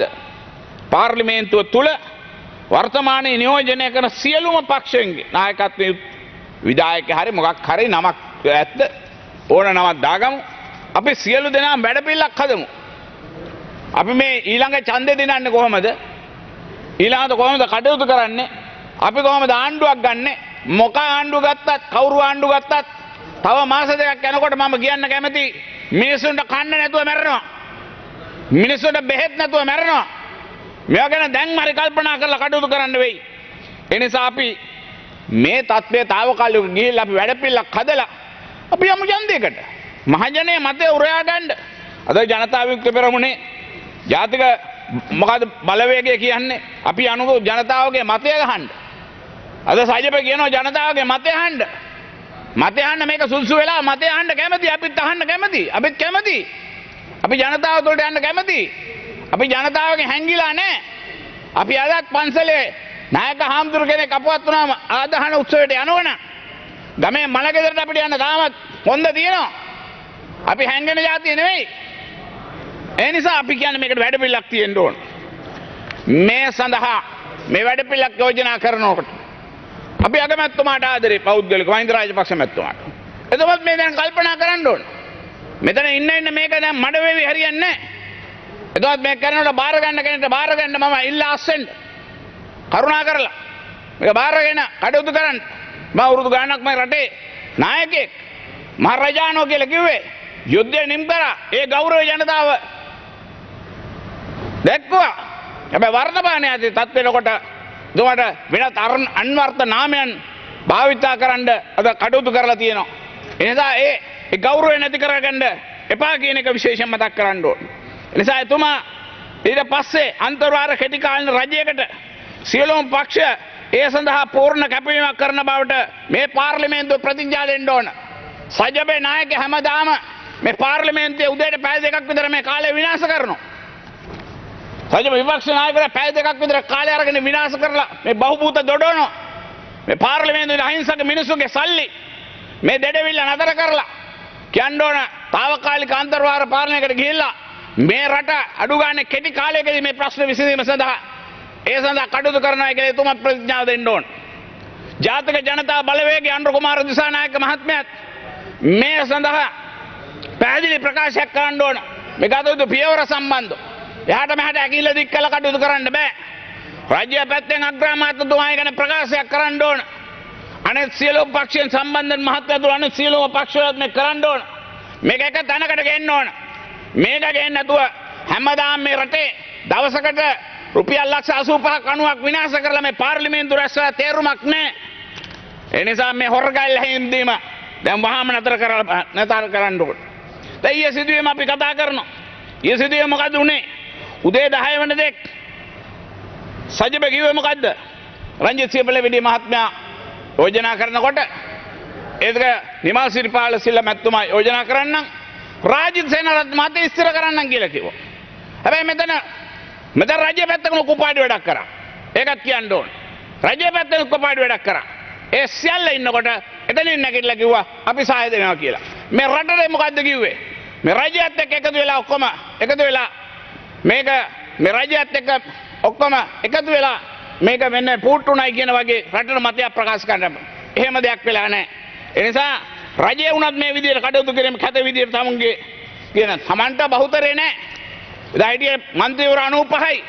බහුතරේ නැති එක වහගන්න කටයුතු කරේ. රජය නැති කර බහුතරේ නැහැ කියලා පෙන්වන්න නැති නිසා ඒකෙන් බේරෙන්නේ වගේ උප්පරටියක් දුන්නේ. ඒ නිසා මම මතක් කරනවා ඒ ඉස්තිර කරන වෙලාවේ සහයෝගය පළ කරනවා කියවන්නේ ඒකට. අපි සජයේ මේ උපක්‍රමශීලීව දේශපාලන වාසිය ලබා ගන්න අනිත් පැත්තෙන් කටයුතු කරන්න හදනවා. දැන් මොකද්ද කිව්වේ? එන්න අපි විතරයි ඉන්නේ දැන්. ආණ්ඩුවට විරුද්ධව, රාජපක්ෂලට විරුද්ධව එතන කියලා. අපි රජයත් එක්ක කටයුතු කරන්න බැරි නිසා තමයි අපි මේ පැත්තට ඇවිල්ලා වාඩි වෙලා කටයුතු කරේ. ඒ නිසා මම දෙපැත්තටම කියනවා. අර පැත්තටත් මේ පැත්තටත් දෙපැත්තටම තමන්ගේ తాවකාලික වාසිය සඳහා తాවකාලික ජනප්‍රියතාවය සඳහා කටයුතු කරන්න එපා. අද දහස් ගණක් මිනිස්සු බොහොම අසරණ වෙලා කටයුතු කරනවා. අද ආර්ථික වශයෙන් කල්පනා කරමු. අපේ රටේ පොළොව වසර ගණනාවක් තිස්සේ රසායනික පොහොර වලට හුරු වෙලා හිටියේ. අපිට මතකයි අපි පුංචි කාලේ හොඳ වැස්සක් ආම මිදුලේ වතුරේ උතුරලා යනකොට අපි ඒ වතුර ටික බහලා යන කාණුවක් කපනකොට මේ පොළොව ගැඩවිල්ල කී දෙනෙක් කැපිලා මැරලා යනවද ලේ එනවද කියන පේරනවා.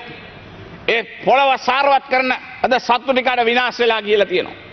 ඒ නිසා ඒ පොහොර වලට හුරුණා. ඒ නිසා අද ඒ හිතකර ජීවීන් අද විනාශ වෙලා. කාබනික පොහොර හොඳයි. ඒක ක්‍රමිකව හුරු කරගත යුතුයි. එහෙම නැසේ ක්‍රියා කිරීමේ වරදට එහෙම කටයුතු කිරීමේ වරදට අපි සියලු දෙනා මුහුණ දීලා තියෙනවා. අපි සියලු දෙනා මොහොතලා එහි ප්‍රතිඵල මොනවද? අද රටේ මේ නිෂ්පාදනය අඩු වෙලා.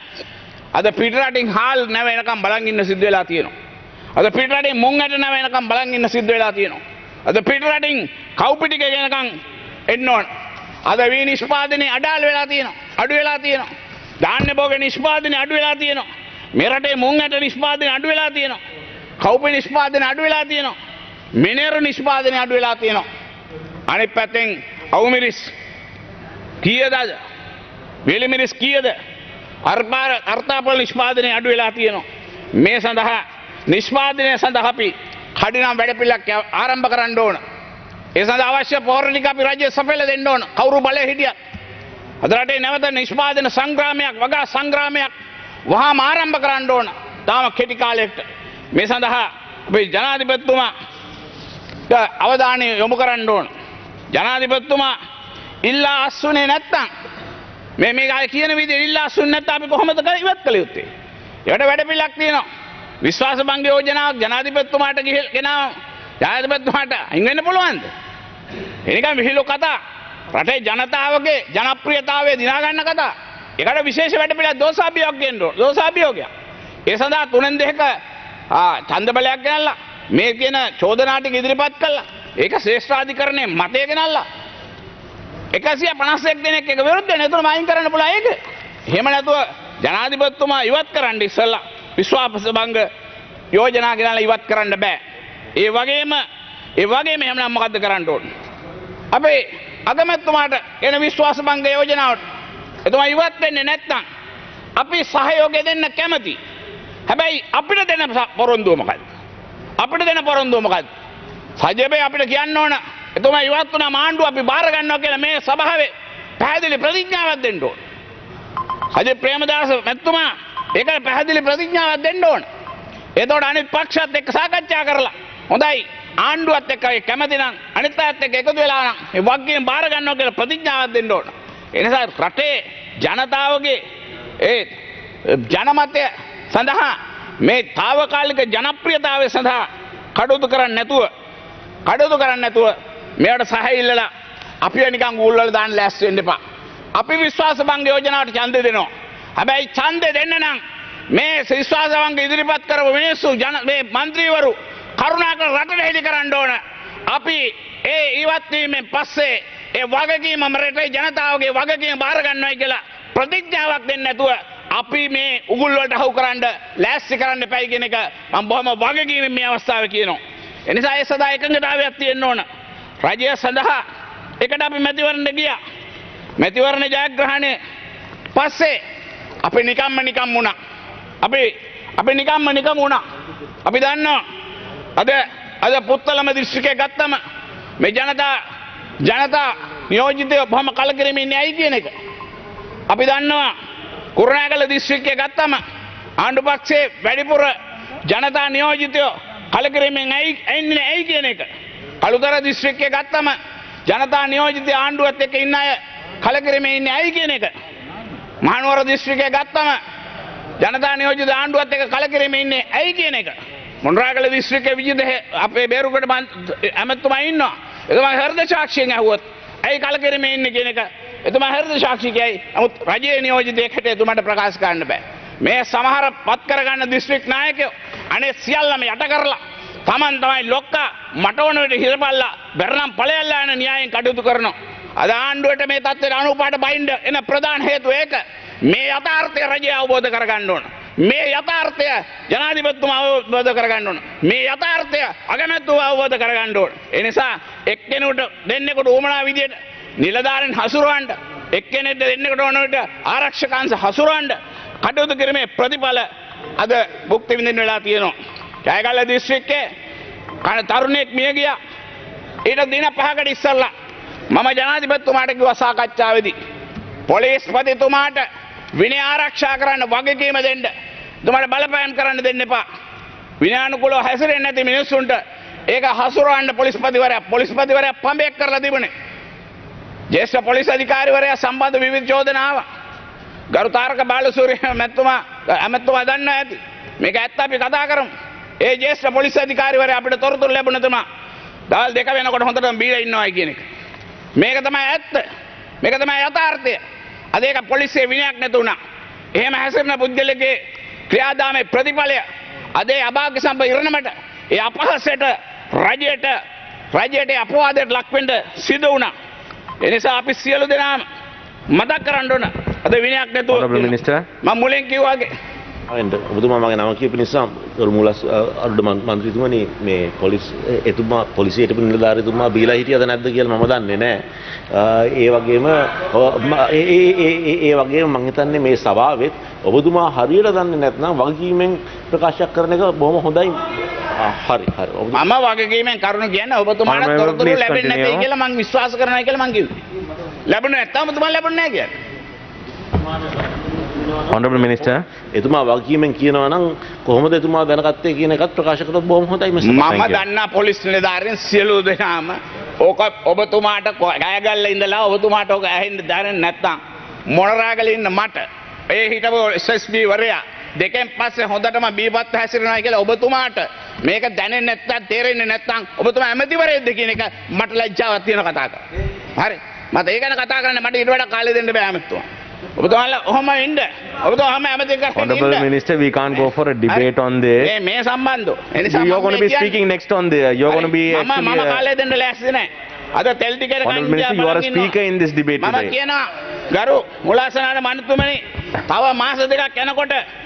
Honorable Minister, you can clarify in your time because you have been allocated time.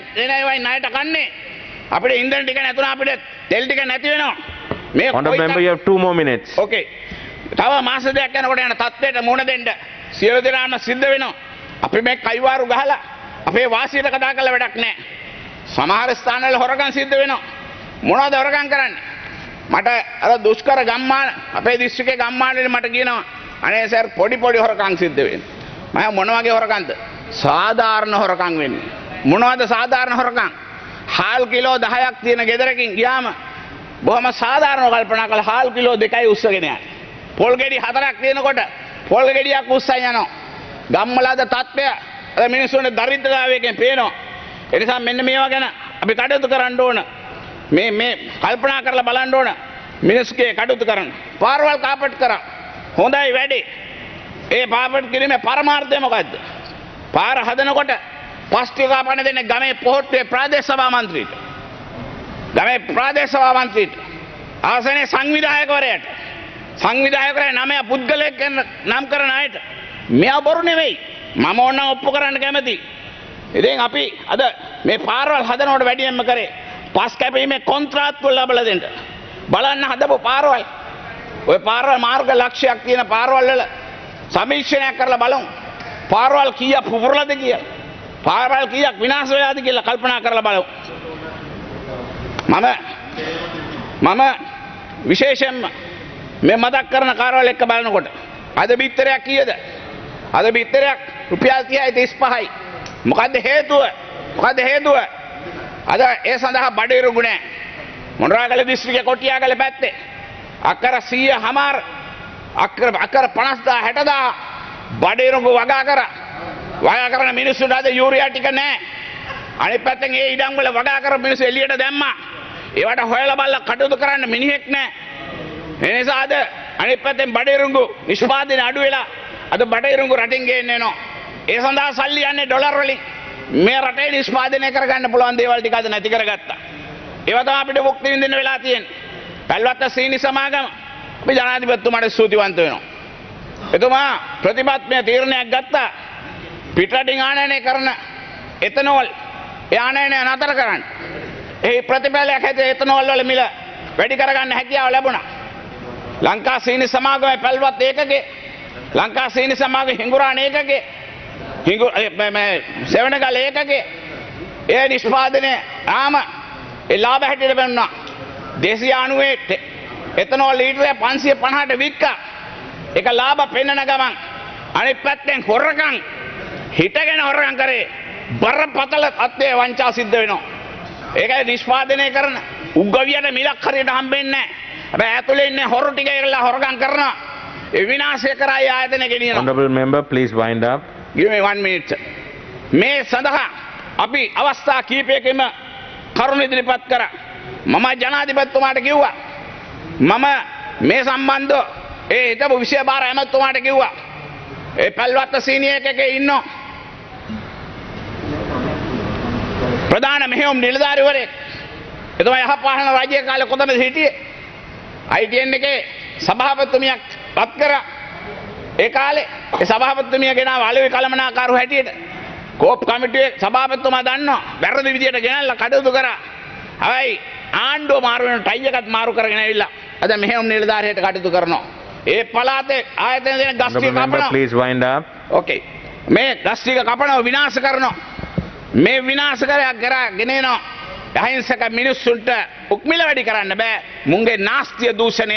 Honorable member, please. හොඳටම කරමින් මේක විනාශය කරාගෙන යනවා. ඒ නිසා මේකට අවධානය යොමු කරන්න කියලා ඉල්ලා සිටිමින් අවසාන වශයෙන් මම කියනවා අපේ සජබේ නායකතුමාටත් මම කියනවා ජාතික ජනබලවේගයේ නායකතුමාටත් මම කියනවා අනේ සියලුම පක්ෂයේ නායකයන්ටත් මම කියනවා ආණ්ඩුවේ අගමැතිතුමා ඇතුළු සියලු දෙනාටත් කියනවා මේ සියලු දෙනා එක තැනකට ඇවිල්ලා මේ රටේ විනාශය කරා යනවා. ඒ නිසා තව මාස දෙකකින් අපිට කන්න නැති වෙනවා. තව දෙක තෙල් නැතිලා විනාශ වෙලා යනවා. සියලු දෙනා එකතු වෙලා తాවකාලිකව මේ තත්ත්වය පහවනතුරු යම් ආර්ථික ශක්තිමත් කරන වැඩ පිළිගන්න සියලු දෙනා සාකච්ඡා කරලා සූදානම් වෙන්න. එහෙම නැත්නම් මේ සභාව පිටස් වෙලා වැඩක් නැහැ කියලා මතක් කරමින් මම නිහඬ වෙනවා. බොහොම ස්තුතියි. Honorable Gajendra Kumar Ponnambalam, you have 20 minutes. Order, please. Honorable Hesha Vitanagate to the chair.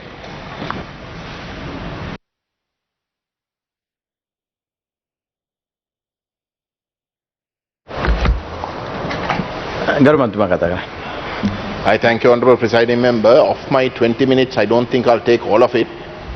If there is any time remaining, please, if you can give that remaining time to Mr. Honourable Siddharthan, I'll be grateful. Honourable Presiding Member, we are discussing today the ministerial statement made by the Honourable Finance Minister after his discussions with the IMF. Now, in that statement, he went on to list a number of mistakes. In fact, he admitted to a number of mistakes that his government had made that also contributed to the current state of the country's economy. Of course, he naturally tried to make out that this wasn't the sole responsibility on this particular government, but rather from consecutive governments that have been in office, and due to the various wrong populist decisions that each of those governments had pursued, that ultimately brought us to this situation. But one matter, Honourable Presiding Member, that no one can deny, in fact he himself admitted, was the fact that there were tax reductions, tax cuts that were decided upon as soon as the presidential election was over, and that in fact that decision precipitated the present circumstances. I don't think anybody in this house can deny that reason for the current state of affairs. Whilst most certainly this country has been plagued with debt to a point that it is strangling, but for the economy to be scraping the barrel in the way that it is, it has to be from the tax cuts and basically shrinking of the taxpayers' percentage that caused it. That was, without any exaggeration, the reason why Sri Lanka was downgraded, literally resulting in shutting Sri Lanka from the international markets to raise loans, and we are here today. Now these decisions, Honourable Presiding Member, were taken despite members of the opposition, in fact all members of the opposition, whichever party that sits in opposition, warning that these are decisions that will eventually lead to severe financial consequences that the country and the people as a whole will be asked to put up with, and that given the COVID situation that it will be crippling. But no one listened. I remember after the presidential election and when these decisions were taken, at that time a parliamentary election was called for but could not be held. It was being postponed due to the COVID situation. Members of the then opposition, we were not in parliament then, but certainly members of the then opposition, including members from the northeast, warned the government repeatedly that these decisions will have dire consequences. But obviously the government and the president in particular, considering the margins of his victory, was intoxicated by his popular swing, that he chose not to listen to anybody. The business community, leading economists, wrote letters to him. I can responsibly say, have written letters to him that were not even replied. So that is the cavalier, arrogant fashion with which the president himself conducted affairs. And his government in parliament chose to blindly support everything he did. So when that situation is the reality, and today the people, the ordinary people who are facing the brunt of this crisis, have realized what a mistake they made, where the country has been bankrupted by the decisions, primarily precipitated by the decisions of the president and this government. And when they are saying that these people can no longer serve in government and that they must go, and when the government chooses not to listen, when the president chooses not to listen, then obviously they have no choice but to express their displeasure in some other democratic way, and that is what they are doing. They are on the streets. In a democracy, when you have given a mandate for, let's say, 5 years, and when you find that your mandate has been completely violated, usurped, you have been defrauded, then the only other way in which you can in some way try and rectify that situation is by calling back. When you don't have a legal provision to in fact call back your mandate, then the only other way is to get on the streets and to make sure that the people that you had given that mandate to in fact leave. And that is what the people are doing.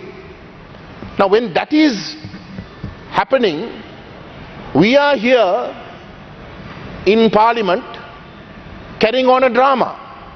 And what is that drama? The reality, honorable presiding member, is that this house is redundant. This house no longer represents the will of the people. And in order to try and pretend that there is some sort of credibility, you have a drama that is being enacted. What is that drama?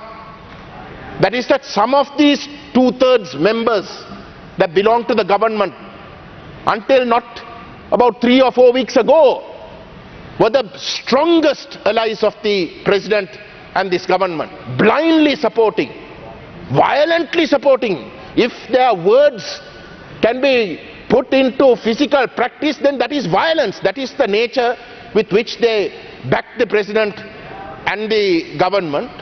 All of a sudden decided that they wanted to sit in opposition. 1 month ago, honorable presiding member, on this very floor, when I spoke soon after these so-called members announced that they were going to be independent, I told members of this house that it is a drama, that this is not going to be the case. The Honorable Jagat Pushpakurwara spoke just before me. He is a member seated in opposition today. But everything he said was to ensure that this government continues. What did he say? What is the logic he said? First thing he said is that there is no point in bringing a no confidence motion against the president. That the only way by which you can force the president to quit is by bringing an impeachment motion. You need a 2/3, that's not practical. Now this is a sitting member, sitting in opposition. And he's saying it's not practical, so therefore don't waste time. You have not brought an impeachment motion. No confidence motion against the government does not have legal value. So that's a lie, it's a hoax. It's just to try and fool the people. Then what's the next issue? Well, if you can bring a no confidence motion that can succeed and that will have legal consequence, it is the no confidence motion against the government. What is he saying for that? Oh, you bring the no confidence motion against the government, but we can't accept it now. The SJB has to tell us what their second plan is. What are they going to do after that? So until they tell us what they are going to do, until the SJB tells us all the details, we are not going to support it. That's very convenient. Why did you cross to the opposition? What are you saying? Read between the lines. This present situation must continue. This present situation must continue without the people having their say. Honorable Presiding Member, 1 month ago I said that this impasse can only be solved by an election. Until you have an election and until the people feel confident in the members of this House, they are not going to leave the streets. They are not going to leave the streets. Today the opposition, the combined opposition, has a challenge. And what is that challenge? The challenge is that we must be seen to, on the one hand, try to somehow help with the economy with the very same people who bankrupted this country. And when you have 2/3 of them being members of this House, any member or any party that wants to in some way try and rectify this situation has to be in cahoots with almost half of the 2/3. You're not going to have a majority in this House without at least half the members who are culpable for bankrupting this country being a part of your own government or supporting you. How on earth can you govern? You can't, Honorable Presiding Member, without having an election. And that is the priority. For as long as you postpone an election, the political crisis that currently prevails will become far worse. Riots will pursue because this House will be seen as not standing to the will of the people and a House that is totally discredited. And when riots happen, what is going to happen? We have a president even today who takes great pleasure in appointing army personnel to ministries, to secretaries. What is going to happen when riots take place? When the people have decided to talk, when they go further because their voices are not being listened to, what are you going to do? You're going to unleash the military. That is what is going to happen. That is what this president and this government is gearing for, Honorable Presiding Member, because there cannot be any other reason. If every single member seated opposite wants to maintain their political credibility, the only way that they can do it under the present circumstances is to support the dissolution of Parliament. Give us the support for that 2/3 so that we can go and tell the President to hold that parliamentary election. And I say that you need a parliamentary election because even if the President resigns for whatever reasons tomorrow, this House will be asked to elect a new President. How can this House be asked to elect a new President when this House itself is totally redundant? So it is my party's considered view, Honorable Presiding Member, and we will certainly give our fullest support, and we challenge members opposite. We challenge members like the Honorable Pushpa Kumara who just spoke. If they are credible, let us bring a motion to dissolve Parliament and let us raise that 2/3. Let us raise that 2/3. And if you can do that, you can also impeach. You can also impeach. If you don't do that, all those who do not support that will be held culpable. Will be held culpable and they will be held accountable. Honorable Presiding Member, today the people, in fact the leader of the opposition this morning had tweeted that there has to be a system change. There has to be, and what I presume he meant by that is a radical change in the entirety of the system, because the system has failed. Well, the Tamil political parties seated in opposition have always been saying that, not just in this parliament, but every single parliament for the last 70 odd years, that this system that you have is not going to work, because it is a system that is rejected by the citizenry, a part of the citizenry of this country. The Tamils have rejected this system. Increasingly you will find the Muslims rejecting everyone that the state, in the name of security or in the name of Sinhala Buddhism or in the name of what have you, whatever fancies the government of the day, will target as enemies. This system cannot protect. For various reasons this system has failed. And if that system is to change, what is that change? The Honourable Opposition Leader Sajith Premadasa, again a couple of weeks ago, to the great disappointment to our party and to me as well, said that he is going to implement the 13th Amendment to the Constitution. What is the implementation of the 13th Amendment to the Constitution? How are you going to implement it? The 13th Amendment to the Constitution has been in force for the last 34 years. Are you going to do something that you have not done in the last 34 years? You can't implement so-called the 13th Amendment because it is within the unitary state structure.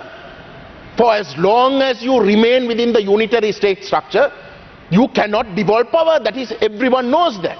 The Supreme Court has ruled not once, over 30 times, upholding that principle. So you can't implement the 13th Amendment and be sincere to devolution. You have to change the system. And what is that change? You have to move away from the unitary constitution.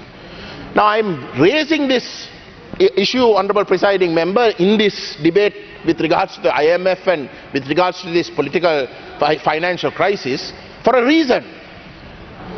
You see, for the first time, I have said this a number of times in this house, I see an opportunity for this reason, that the Sinhalese people today don't trust their own leaders. I don't say it as a boasting phenomenon, something that I feel happy about, but it is an important situation. They feel that their own leaders have destroyed their country. Today there is no war. In the last 13 years, when this country could have gone from strength to strength, you have not. You have in fact gone from pitfall to pitfall. And today you are bankrupt. So, for the first time when they are questioning their leaders and they are angry with their leaders for the decisions that they have taken, why I say there is a golden opportunity is this. We are asking the ordinary Sinhalese people to then just think, if their own leaders have brought them to this level, have lied to them and destroyed this country in the way they have in front of their own eyes, just imagine what they have been telling about the Tamils. Just imagine what they have been telling about what the Tamils stand for. When we say we are for a federal state, these Sinhalese leaders, without batting an eyelid, continue to lie even today. Lie and say that federalism is separation. Ask those questions. Ask those questions, because those are the lies that have destroyed you. Today this country is spending almost 19% on defense. 13% directly goes for military. 13% of your annual budget. And that is supposed to increase by 2% every year. That is the nature of the military that you have created. This is after the war. Military expenses at its highest, even more than during the war. And honorable presiding member, what you spend for healthcare and education is less than 10%. How can you justify that? Is this sustainable? But even today, despite the fact that this country's economy has been destroyed, and that you really have to go begging to people that you considered your enemies in the last, like India, even today, not a word is being spoken about the ridiculous way in which the military is being maintained and defense expenditure is being maintained. Why is that? These are the questions that the ordinary Sinhalese people must ask themselves.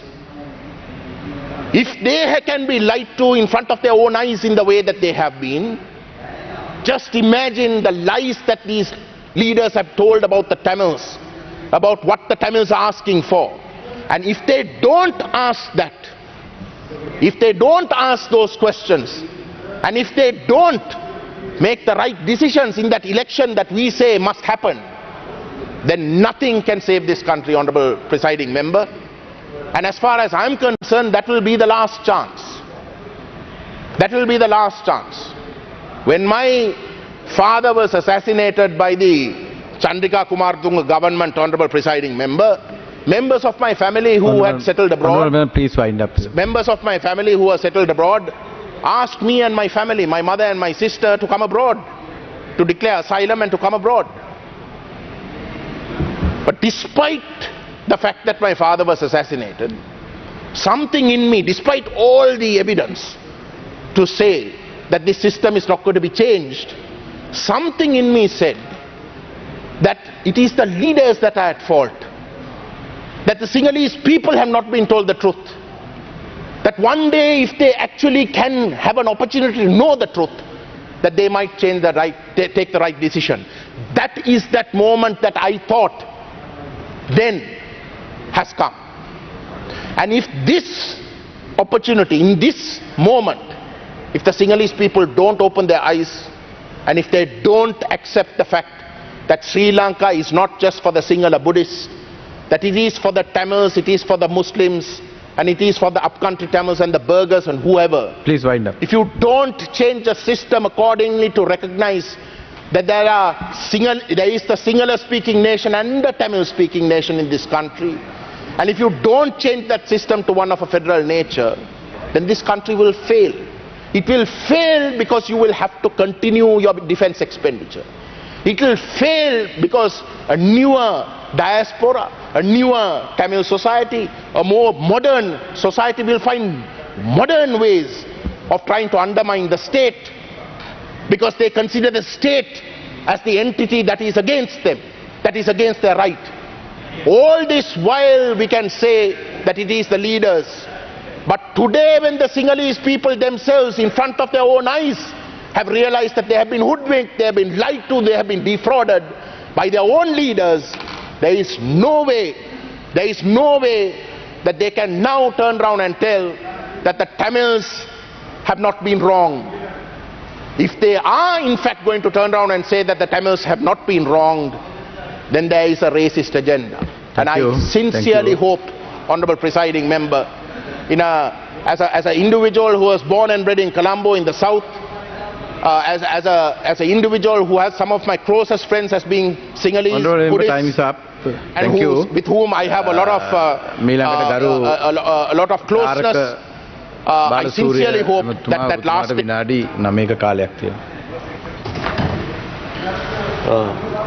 Honorable Presiding Member, let me, at the outset, we are debating on the speech made by Honorable Ali Sabri regarding the current situation and also pertaining to his visit to the IMF.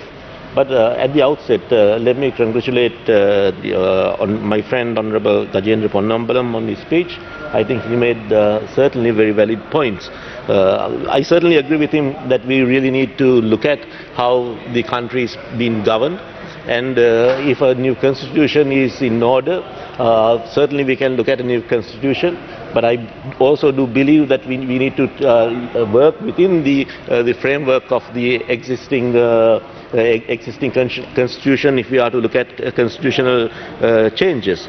But the core of his speech was on federalism. And I do believe that the devolution of power is a necessity, and I have also, as a member of the provincial council in which you and I both served, but I also think that we need to do it in steps or in stages. We need to understand that there is mistrust between communities, particularly the Tamils and the Sinhalese. So a devolution of power, I do agree. But we need to do it in stages, and I think that is something we should seriously look at. But I also want to speak in general about this current situation of the country, Honourable Presiding Member. And I'm not the one to give advice or so, but I do think that in the morning that there's a responsibility on the parliamentary members and the Speaker on how we conduct ourselves. We saw that we don't pay any attention to the standing orders, we don't pay any attention to parliamentary traditions. We want to try and make we want to make sure that our voice is heard. We don't pay any courtesy to other members who want to make sure that they are, who wants to express their views. So I certainly hope that this country at this juncture needs some discipline. That discipline will come from Parliament itself. Honourable Presiding Member, pertaining to the current situation, the Foreign Ministry under Professor G.L. Pieris has been embarked and been working on with the Finance Ministry in order to see how we can best get this country out of this situation.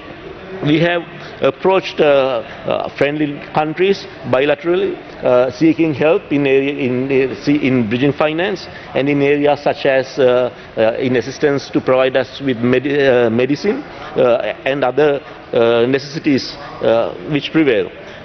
We have also reached the multilateral organizations, and we have also reached the friendly countries. There's a process of SDR, special drawing rights. We understand that if some countries have excess SDRs, then certain other countries might be able to utilize those SDRs. I yesterday had a meeting with Honourable Janaka Wakkumbara to see how best we can initiate the action. If there is a food shortage, how we can initiate any action pertaining to getting some food from the SARC food bank. So it's not that these things have not been done, but as Honourable Finance Minister stated, that I think that at this juncture it is very critical that everybody works together. I don't think we can come out of this situation if parties don't come to work together. What we debated most of today and most of yesterday was pertaining to the vote on the Deputy Speaker. People were saying that there were deals within politics. I think that politics in general is full of deals, and politics will never be based on morality.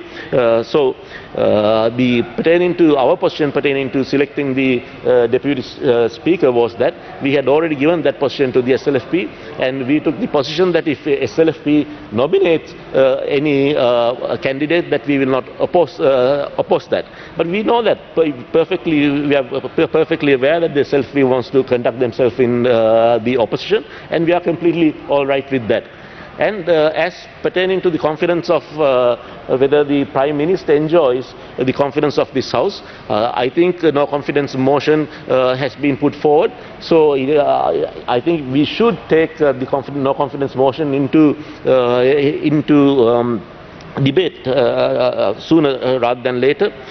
But let's see what will be the outcomes of the no confidence motion. One outcome will be the government can retain its majority. What then? Would the ground situation change if the government retains its majority? I don't think so. Another situation is that the government can have a majority, but nonetheless not have the 113. Then what happens? Or the other situation is that the leader of the opposition can be invited to form a government. So I think it's fair that the SLFP is making that request. If they succeed in a no confidence motion, what will be the next step? Because we need to have a legitimate government controlling the state of affairs. Otherwise, this country will move into anarchy.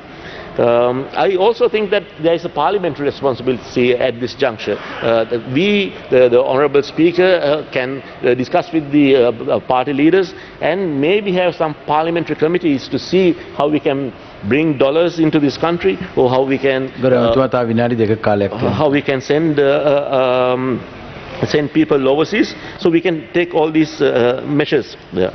Now, as I was planning on talking on the restructuring, because the restructuring itself is going to take a lot of pains. A good way to, a good future indication is that, if you compare ourselves with the countries such as Ecuador, or if you look at the Caribbean countries, there has been debt restructuring which has been done. And most of the debt restructuring, if you have a fair assessment, has been somewhat, where the results are sometimes positive and at other times we cannot say that the intended results took place. So this is a process in which we all need to work together. I think even if the SJB and the government gets together, and if the JVP does not get together or form a government, then I don't think we will get out of this situation. Because we know, although they have 3 members in this house, we know that they have sizable control in the trade unions. And then what will that result in? If we form a national government without the JVP, what will that result in? So I think at this juncture, if everyone can join in some form of government, and if even the TNA and Honourable Gajian Ponnambalam can join in the government and bring that legislation which you speak of, and if we then we don't need to have another election, but or we can have an election after a stipulated period of time.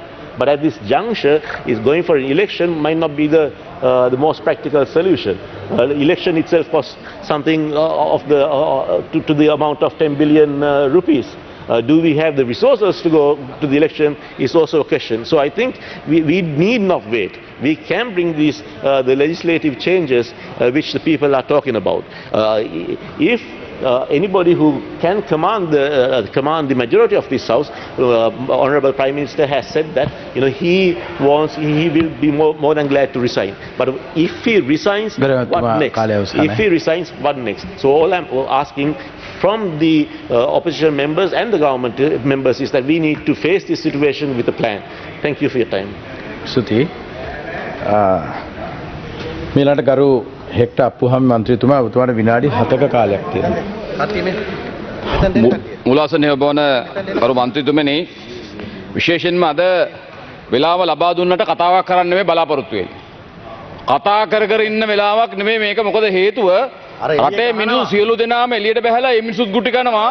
රටේ මිනිස්සුන්ට කණ්ඩත් නැහැ. කතානායකතුමාට එන්න කියන්න, එළියට බහැලා කතානායකතුමාට කියන්න පාර්ලිමේන්තුවේ මොනවද කරන්න කියලා. එක්කෝ පාර්ලිමේන්තුව නවත්තන්න ඕන, එහෙම නැත්නම් පාර්ලිමේන්තුව විසිරවන්න ඕන, එහෙම නැත්නම් විශ්වාස බංකේ ගෙනල්ලා මේක දෙකෙන් එකක් කරන්න ඕනද?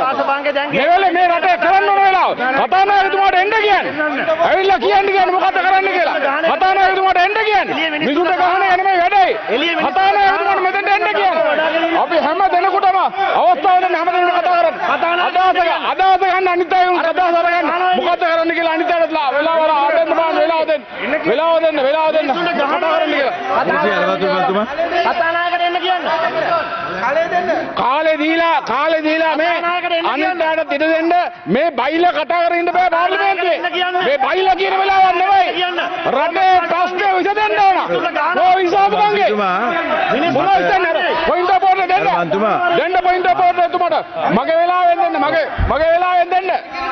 ගරු බුද්ධික මගේ වෙලාවෙන් දෙන්න. මගේ වෙලාවේ. මට කතානායකතුමාට එන්න කියන්න බෑ. මගේ කතානායකතුමාට වෙලාවෙන් දැනුම් දෙන්න දෙන්න කියන්න. පුළුවන්. මම මේ රටේ මේ ප්‍රශ්නයක් තියෙනකොට කතානායකතුමා කාමරේ හරියන්නේ නැහැ. කතානායකතුමා කාමරේ ඉඳලා හරියන්නේ නැහැ. කතානායකතුමාට එන්න විදියක් නැහැ. ගරු බුද්ධික ගරු සභාපතිතුමනි මේ බලන්න Facebook එකේ තවත් නාලිකාවල සජීවීව යනවා මේ මොහොතේ. හරි මේ එළිය ගහනවා. මේ තරුණයන්ට අරගල කරුවන්ට ඉතා තිරස්චීන විදිහට මේ මොහොතේ කඳුළු ගෑස් සහ ජල ප්‍රවාහය එල්ල කරනවා. හරි දැන් මේකේ මොකද්ද ඊළඟ තත්ත්වය? මේ නරක තත්ත්වය ඇති වෙන්න ඉඩ දෙන්න එපා. හරි මේ කතානායක ගෙන්නන්න. නැත්නම් මේ පාර්ලිමේන්තුව කුඩු පට්ටම් කරලා දාන තත්ත්වයක් ඇති වෙනවා. අපිට මේ කාලකන්ණි තත්ත්වය ඇති කරන්න එපා රටේ. ඒකයි කියන්නේ.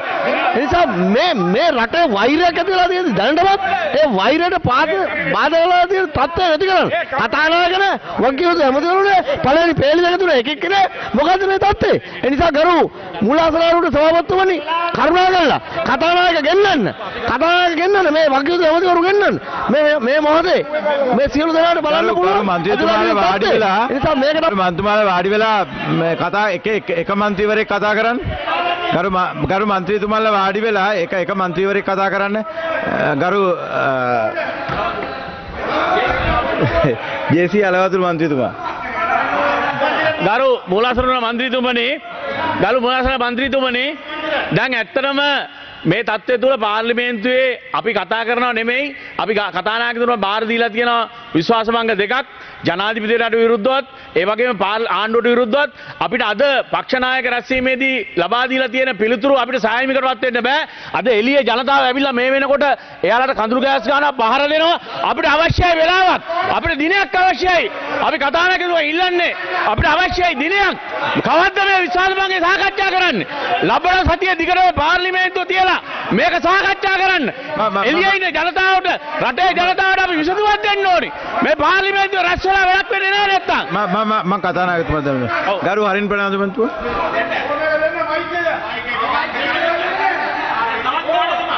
කියන්නේ හලෝ මේ ගරු සභාපතිතුමනි කරුණාකරලා කතානායකතුමා මෙතනට එන්නේ නැත්නම් අපි කතානායකතුමාව අද අඩස්සිය ඇතුලේ තියාගන්නවා. ඒ නිසා කරුණාකරලා මතක තියාගන්න කතානායකට ගෙදර යන්න දෙන්නේ නැහැ.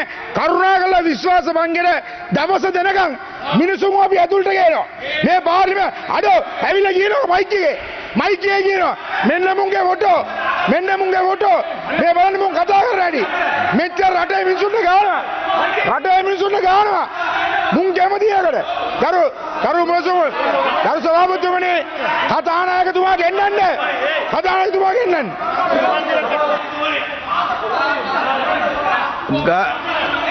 ගරු තාරක බාලසූරිය මන්තුමා මූලාසන මන්ත්‍රීතුමනි මං හිතන්නේ දැන් ඔබතුමා මේ පුටුවේ ඉන්නේ. ඒතකොට ඔබතුමාට තීන්දුව ගන්න පුළුවන්. මොකද ඔය ඉම්පීච්මන්ට් එකක් කරන්න ඔය පුටුවේ ඉන්න කෙනෙක්ට තීන්දුව ගන්න පුළුවන්. ඉතින් මේ නාඩගම කරන එක නවත්තන්න. දැන් ඔබතුමාත් ඉන්නේ ඔය පක්ෂේ වෙන මේ එතුමාත් ඉන්නේ අර පක්ෂේ ගන්න. වෙන්න පාර්ලිමේන්තුව. හරි. වෙන්න ප්‍රජාතන්ත්‍රවාදය රකින්න විදිය. වෙන්න ප්‍රජාතන්ත්‍රවාදය. මෙන්න තක්කඩිකම. වයසක මිනිස්සුන්ට ගහන්න මේ හරේ ප්‍රාණවන්තතුමා. ඔබතුමාගේ තක්කඩිකම පෙන්වන්න. ඕක හොඳයි. දැන් මේ මිනිස්සුන්ට ගෙවුලා කියලා පාර්ලිමේන්තුව විනාඩි 10කට කල් තබනවා ඇති වී තියෙන තත්ත්වය හේතු කොටගෙන.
අද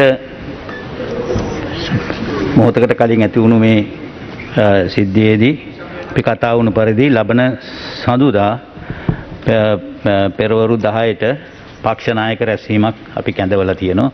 ඒ රැස්වීමේදී අපි සාකච්ඡා කළා හැකිනම් ඒ සතියම තුල හෝ ඊළඟ සතියේ 17 වෙනිදා නොයරදීම අපි පාර්ලිමේන්තු සභාව රැස් වෙනවා. ඒ වගේම එළියේ සිදුවෙන සිදුවීම් ගැන අපි ඇත්ත වශයෙන්ම කනගාටුව පළ කරනවා. පොලිසියේ රාජකාරිය කරන්න ගිහිල්ලා පොලිස් නිලධාරීන්ට හෝ ඒ වගේම සාමකාමී උද්ඝෝෂණය අපි උද්ඝෝෂකයන්ව තිල්ලා හිටනෝ සාමකාමීව මේ උද්ඝෝෂණය කරන්න ඒකේ අවුලක් නැහැ. මෙතෙක් කල් එහෙම කිසිම ප්‍රශ්නයක් ඇති වුණේ නැහැ. ඒ නිසා ඒ අනුව කරන්න අපි මේ එළිය සිද්ධ වෙදී ඇති සිද්ධිය සම්බන්ධයෙන් පොලිසියේ සම්පූර්ණ වාර්තාවක් අපි ලබන සතියේ පොලිස්පතිවරයාගෙන් කැඳවනවා. එතෙක් ඔබ සියලු දෙනාම ගැත් දැක් වූ උනන්දුවට මගේ ස්තුතිය පළ කරමින් පාර්ලිමේන්තුව මේ මාස 13 වෙනි දින පෙරවරු 10 දක්වා කල් තබනවා. කල් තබමු 17